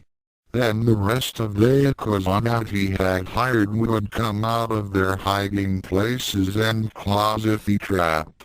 With White Claw and his army on the inside, and the Yakuza with their weapons trained on the outside, the feline would have no choice but to surrender. The cat people may be powerful, but even they could not survive against a small army that was well equipped and ready to open fire at a moment's notice. Of course, he would have to deal with the Amazons and the Tenbos, but they were considered minor at best. With the council and all witnesses out of the way, White Claw's leadership of the feliner would be complete and he would be free to do as he saw fit. The alliances he had with the criminal underworld would be strength, and Ash promised them great power and well off. Of course he planned to doubly cross them when their foolishness was at an end. With their resources, White Claw plans now took on a global scale. It was an audacious plan and one that promised great rewards. It also courted total disaster if it failed. However, as we had said before, what was the point of having evil, if it wasn't for the risking ? As soon as the fight escalated to its peak, White Claw would give the signal for the coup to begin. Of course, he was getting quite the battle from Kojiro. Defeating him would not be easy, but this was also something that White Claw lived for. The thrill of battle and facing off against a worthy opponent. The adrenaline rush and the way his blood burned as it surged through his veins made hunger for more. He wanted Kojiro to give us all so that he too could cut loose. This was the real meaning of the Neko Ken. Every punch, kick, slash and counter move reflected the raging tiger spirit within him, and he wanted this fight to be the most memorable. Of course, there was the possibility that he would lose, but the fact that someone was actually giving him a decent fight, even scoring several hits, made the combat all the more exhilarating! As Ranma and White Claw continued to mix it up, Felicia discreetly made her way to a better vantage point in her cat form. As she headed towards some bleachers, she caught a glint of sunlight that reflected off something metallic out of the corner of her eye. She looked to her right and then up at the old abandoned control tower. She saw the light flash again and her natural curiosity got the better of her. She decided to investigate. Meanwhile, Ranma, in his tiger form, was slammed down and pinned on his back as White Claw pounced on him. His foe's fangs glinted in the light as he prepared to use them on Kojiro's exposed neck. However, Ranma managed to free one of his paws and slammed it into the right side of the colon jar shed with claws extended. White Claw was momentarily dazed and Ranma used the slight advantage to free himself. Remembering back to his fight with Brittany Diggers, he morphed to his hybrid form, planted his feet against White Claw's underside and pushed off. The white saber-tooth was thrown off as Kojiro did a handspring to get back to his feet. As he faced off against White Claw, he saw that the tiger's head now had 4 slash marks lining its right side. The beast let off an angry roar and morphed back to White Claw in his hybrid form. The colon jar gave Ranma a glare as he ran a finger across the cuts that he now sported on his right cheek. As with all feliner, White Claw's body had begun healing the injuries with its amazing recuperative powers. Within a few days, there probably would be only slight scars or nothing at all. Still, the fact that Ranma managed to come close to killing him gave him pause. If Ranma had aimed for his neck, instead of his face, then the fight could have been over. It was just a lucky thing that Ranma had struck at a bad angle. Double quote of all the opponents that I had faced, you are quite possibly the only one if that has lasted this long. White Claw said with grudging respect. Double quote I don't intend to just last longer. I'm going to beat you. Ranma snarled as he began powering up his guy again. Double quote I welcome your challenge. White Claw replied as he also powered up.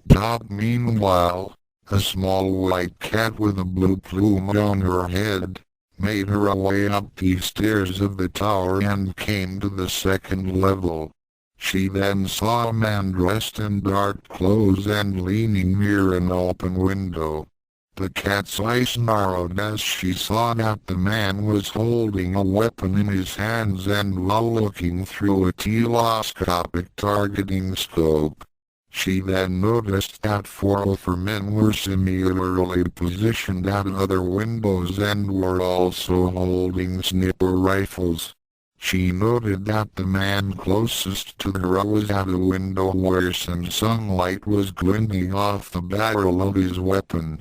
Felicia assumed that was what she saw on the ground below. She didn't know what was going on, but judging by the angle in which they were aiming their weapons, the Catwoman knew that these thugs were up to no good and were probably waiting to kill someone in the crowds below. She decided to put a stop to that. Ranma's battle with the Kojiro was a personal affair and she was going to make certain that it would not be interrupted. She silently crept toward the nearest assassin. When she was about 5 feet away, she sat down on her haunches and meowed. The Yakuza member looked down at the transformed cat fighter and shrugged as he thought of her as just some straight alley cat. He turned back to watching fight through his targeting scope. He and his cohorts knew about the feline, but did not think that she was anything like them. After all, those Neko Ken fighters transformed into huge predators, not cute little house pets. They had nothing to fear from this pony cat, right? That was when Felicia smirked and triggered her transformation. Down at the airfield, the crowds continued to cheer as the match continued. Never had a combat challenge gone on for this long. White Claw and the Shotman were giving them quite a show and it seemed that the fight was nearing its peak. They applauded and shouted as the fighters continued to launch devastating attacks against one another. One thing was for certain, that only one of the fighters would come out of this in one piece. Behind the bleachers, where Yukio and the Digger's family were seated, Felicia dusted off her hands as she dropped the last of the unconscious hitmen in a tidy pile, alongside the mangled remains of their weapons. It had taken the Catwoman no less than a minute to take care of the assassins. After binding them up with their own belts and neckties, she decided to return to the arena and watch the end of the match. She returned to her cat form and padded off. White Claw dodged 3 fast jabs to the face, but realized too late that the blows were a distraction as Kojiro launched a reverse spin kick to his midsection.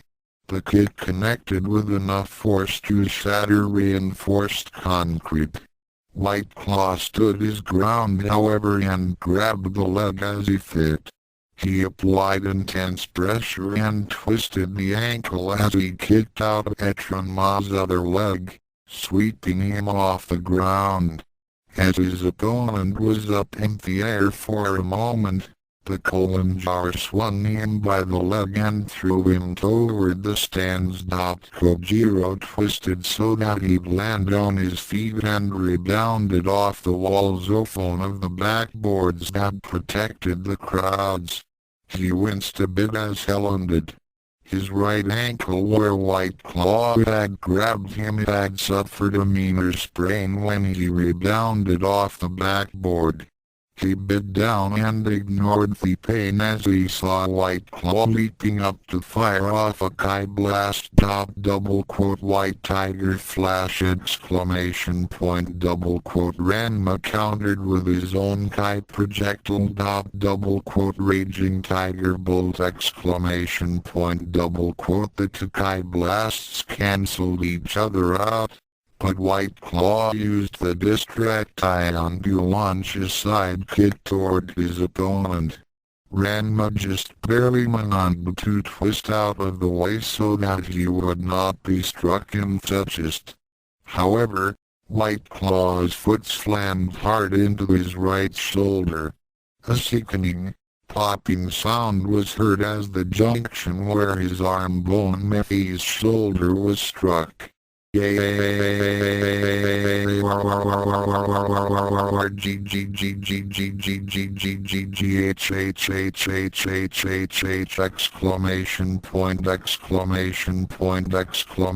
point! KO-chan. Yukio screamed out as she saw Ranma take a hard hit to the shoulder. Pain flared down his arm. But Ranma managed to roll over to one side as White Claw landed. Seeing that the feliner was slightly off-balanced, he lashed out with his uninjured leg and knocked his opponent off his feet. Using the temporary reprieve, he scrambled away and got some distance between them. White Claw did a forward roll and was on his feet in an instant.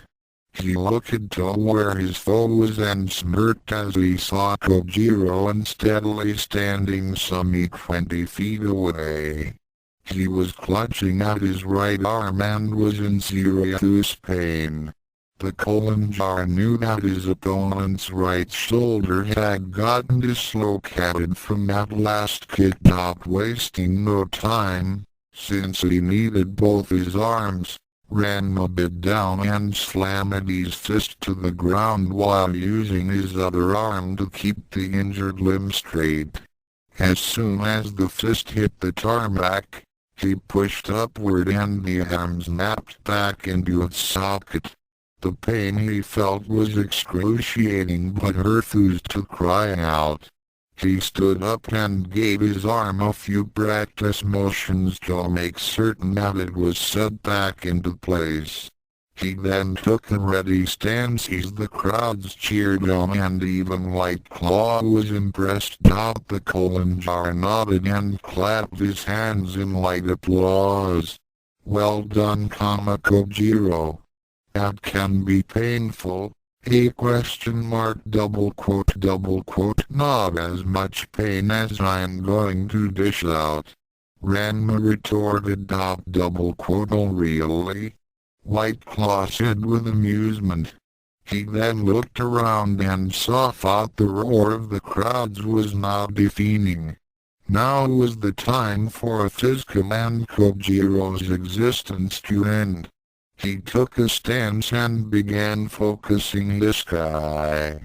You have lasted far longer than I would have expected, Kojiro. For that, I thank you for the wonderful show you have given me.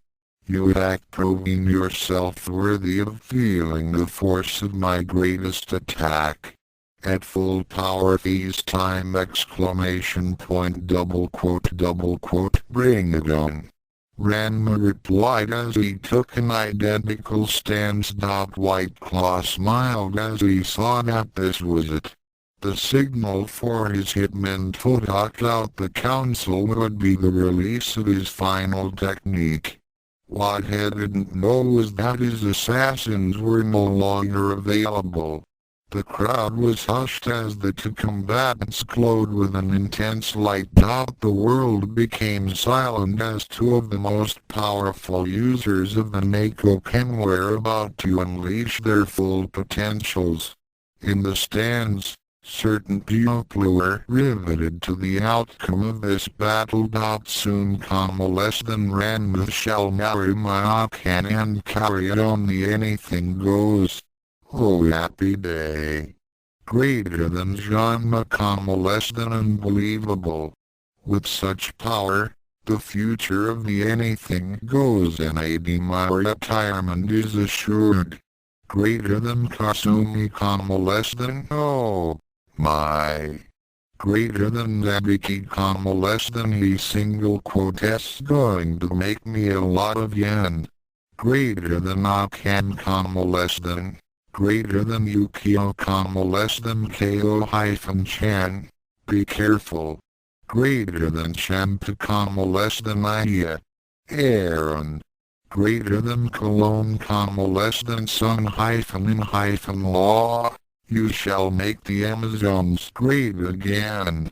Greater than it was at that moment that the two feline warriors let each other have a double quote cat, fist, fury exclamation point double quote white claws or took on the shape of his tiger form and charged forward. His physical body elongated and merged into the attack. To the observer, it looked as if White Claw had become a ghostly image of his tiger form. Boot was 10 times larger. The apparition charged at Ranma like a bullet train, intent on sending him into oblivion exclamation point. Ranma, however, shouted out at the same time his opponent did. Double quote cat, fist, fury exclamation point double quote. Ranma single quote or exploded forward and became a dark image of his own feline form. In an instant, he was enveloped into it and became a huge dark shadow in the shape of his own feline form. It grew in size as the two attacks hurtled toward each other. When the two forces collided, there was a tremendous explosion of Kai. White light tried to stab out and pierce the darkness as shadows tried to engulf the brilliance. The ground shook underneath the conflicting forces and the crowds backed off as debris began flying. The embers pulsated and violently flashed as the White Claw and Ranma's tiger spirits battled each other for domination. For a long, agonizing moment, it seemed that the two forces would destroy each other. Then a scream of rage was heard, as the black light of Ranma's attack suddenly pushed White Claw's attack back like a raging tsunami. The white light became dispelled and the black shadow took its tiger form for an instant and charged forward. White Claw was seen for a moment before he was enveloped into the energies of Kojiro's attack. The crowds behind him scattered as the attack continued on. The Bleachia were smashed into splinters as the attack raged forward, carrying White Claw with it. The attack dug a wide trench into the ground and continued on toward the abandoned tower.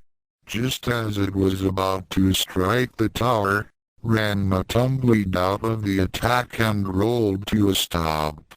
The energies that he had been directing from within continued to drive forward, slamming into the tower with enough force to cause it to topple over. There was another explosion as the energies that formed Ranma's attack scattered about and finalized netted. The entire structure was reduced to a smoldering pile as the dust clouds created from its destruction obscured all sight. Ranma was panting hard and his clothes were in tatters and he tried to get up. He was on all fours and feeling major pain racking through his body. He felt as if he had nothing left to give and was glad that his was all offer.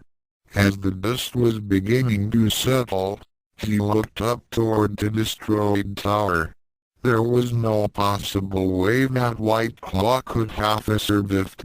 Behind him, the crowds began to gather behind him, but still maintained a comfortable distance.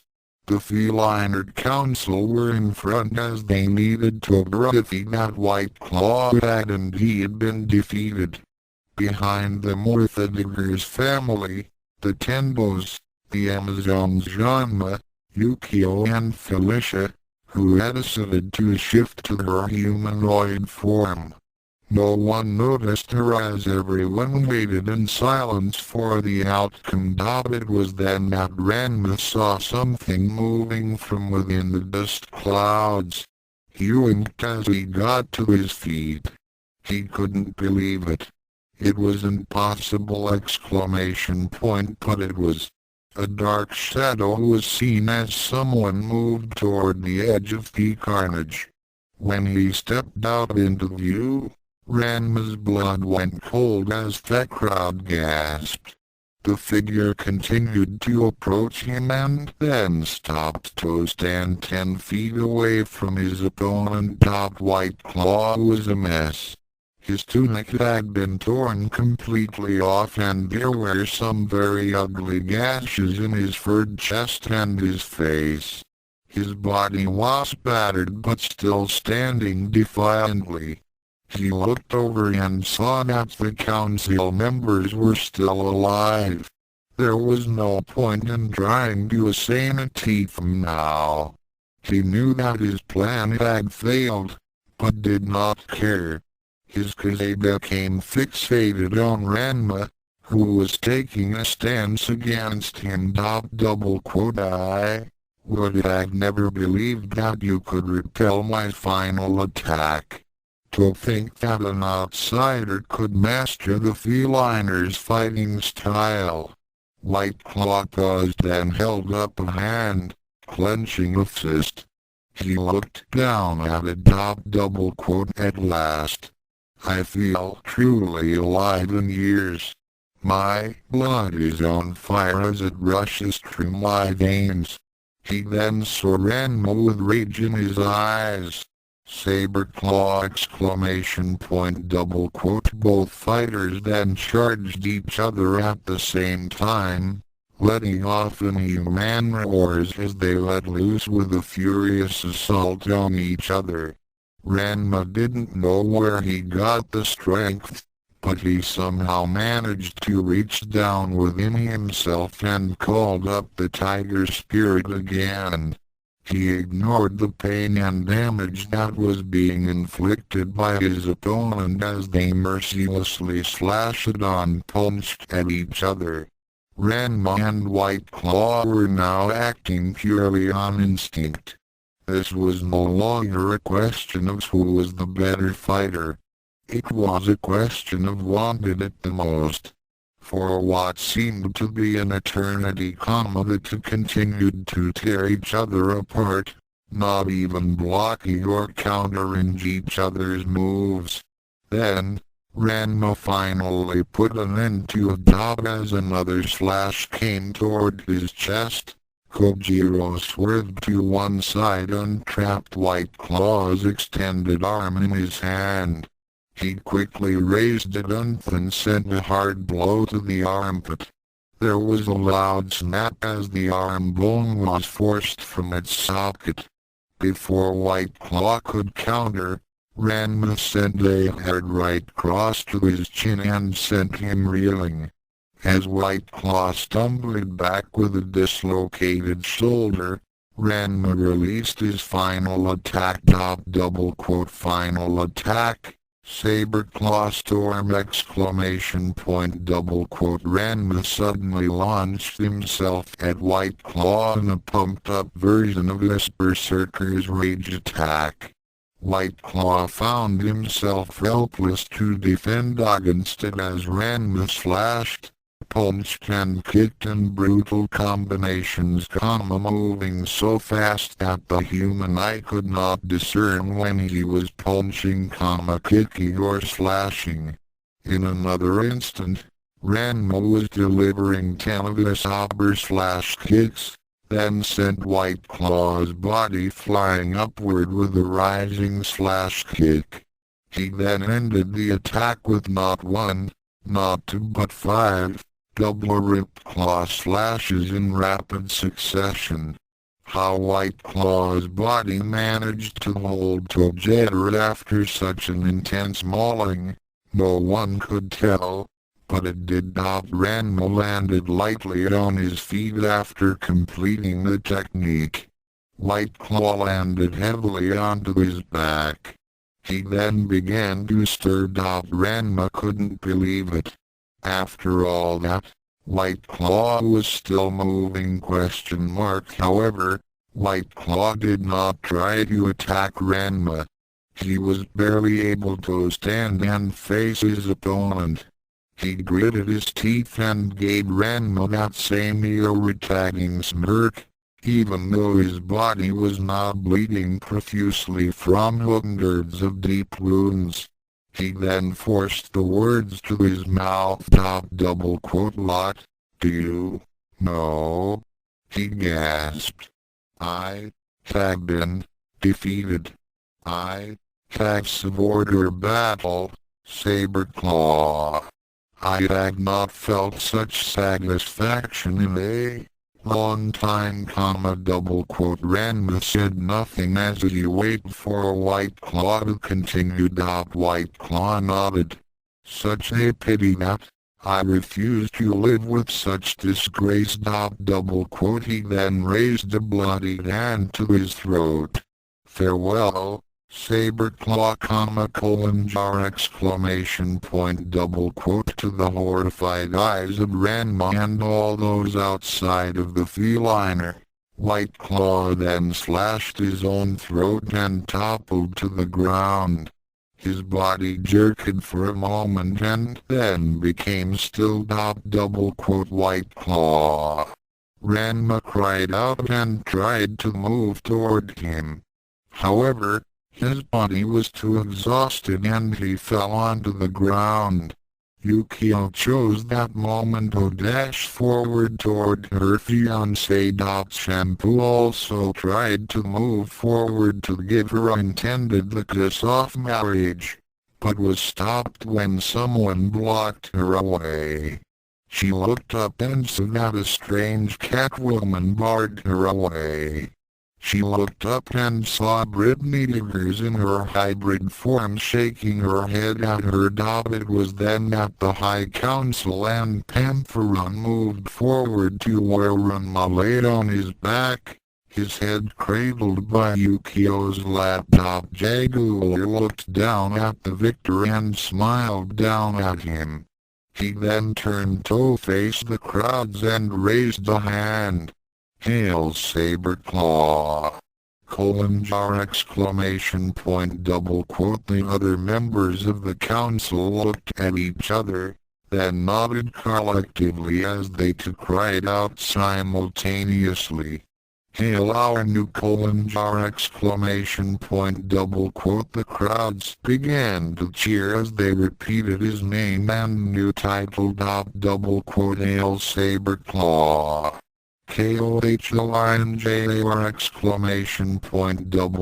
Ranma was shocked beyond words. What were they talking about? Why were they calling him? Pantherun walked up to Ranma and Yukio and said, "Who is this girl? I don't understand." Ranma managed to say, "Why are you? Night Stalker knelt down and said in a firm voice, "The council has selected you to be the new Jar. As such, I must ask you again, who is I's girl?" He gestured to Yukio, who became a bit apprehensive. "Is she Surf question mark double quote huh? Ranma didn't understand what was going on. He was about to ask what the word Surf meant, when Basted decided to intervene. Less than for hair's sake, you'd better say yes. My avatar. Greater than Ranma was startled to hear Basted's voice in his head, but then everything started to go black. Before slipping into unconsciousness from exhaustion and his wounds, he nodded and whispered his response. Yes. That was all Pantheron needed to hear as he addressed Yukio. What is her name? Question mark double quote Yukio Kanji. The Okonomiyaki chef was still confused as the feline elbowed his head to her respectfully. Welcome to Feline Clan, Lady Yukio. Yukio began contemplating fainting alongside Ranma. On the sidelines, Genma and Soon were trying their best to get to where Ranma lay. Seeing that he was unconscious and helpless, they saw this as the perfect opportunity to get him to the dojo. However, the 12 subordinates of Night Stalker and a certain Catwoman were in their way. You shall not approach our Jar without his permission. Cutter side as he and his twin brother blocked their passage. See here. We are here to retrieve my future son-in-law. Soon said with outrage. His fiancée is waiting for him. Genma added as he tried to get around the twins. Felicia then received a telepathic message from Basted. Less than Kojiro has already selected his Shore and it is not one of Sun's dufters. Greater than Felicia nodded as she then leaned over and whispered into quick/sheer. The feline glanced at where Yukio was and then shifted to hybrid form. His brother followed suit. Get out of my way. Soon said as he went into his demon head attack. HEWILL marry my daughter, you lie. Said simply, not affected in the least at Sun's pathetic attack. The Shore has already been chosen. Now leave. The feline twins took aggressive stances and prepared to tear into the two Oidios. Genma gulped as he saw the two become pseudo-war tigers, then noted that the crowd around them were also getting hostile toward them. Kendo exclamation point soon single quote his demon head deflated the moment he saw more feliners shift to their hybrid forms. After seeing what Ranma was capable of in that form, he wasn't that foolhardy to go up against dozens like him. Reluctantly, he and Genma ushered his family out of the airfield. However, he and Genma were still trying to think of a way to get their hands on Ranma. Meanwhile, the Amazons were facing off against Brittany Diggers and her party. Shampoo was outraged at facing off against the Warakita again and being denied her rightful husband. However, Cologne was more sensible and saw that the odds were clearly stacked against them. She motioned for her great-granddaughter to follow her, and after a bit of cajoling and stern looks, the purple-haired complied. The Amazons followed the Tenbos out off airfield as Ranma was being lifted onto a stretcher to be taken away for healing. Yukio was then sandwiched between Pantheron and another one of his subordinates. Please come with us. Lady Yukio. Yukio then found her voice and asked, "Why are you calling me Lady Yukio?" Pantherum looked at her with a bit of puzzlement. "Is that not the correct term to address our Kolanjar's future life mate?" That was when Yukio fainted with a smile on her face. To be continued, offer single quotes notes with you. That took a while to write. In any case, for those of you who are wondering, yes, I was inspired by Fatal Fury 2 after watching Terry and Wolfgang Crosser's battle. Now Ranma's battle with White Claw is over, Buffy's troubles are just starting. Tune in next chapter as we hear more about Ranma's new position as the Kolanjar. Cat Fist Fury disclaimer. I think we know the drill by now. Less than greater than. Thoughts Chapter 25 Sure and Ranma moaned as he awoke to find himself on a bed in a strange room.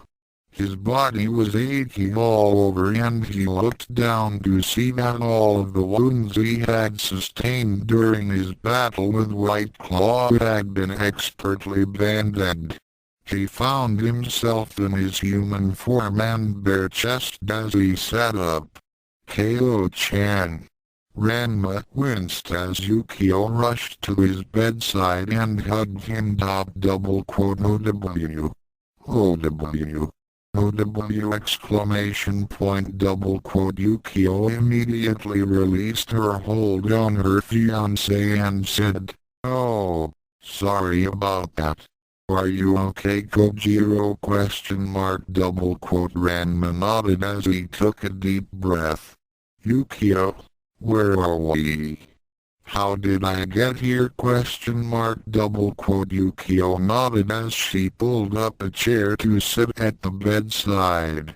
"After the fight, the feliner brought you here and fixed you up. We're in a kind of safe house or something. So how do you feel?" "Tired. My body feels like it went through a trash compactor 10 times. "Yeah, but you still beat White Claw," Yukio said with pride. "Yeah, I did, didn't I?" Ranma smiled briefly then remembered what had happened afterwards. "He's dead, isn't he?" Yukio nodded. "Kojiro, what's going to happen now? I mean, those feliner guys wouldn't tell me anything when they brought you and me to this place. When I asked, they said to wait for the other elders to tell us." The young Okonomiyaki chef became a bit uneasy. "Ko-chan, I'm getting worried. We've been cooped up in this room for hours and I haven't seen anyone since we were brought here. I am kind of wondering that myself," Ranma admitted. "To tell you the truth, I had no idea of what to do after I beat White Claw. There's still the feliner to deal with. Kojiro. I'm getting scared. What's going to happen to us?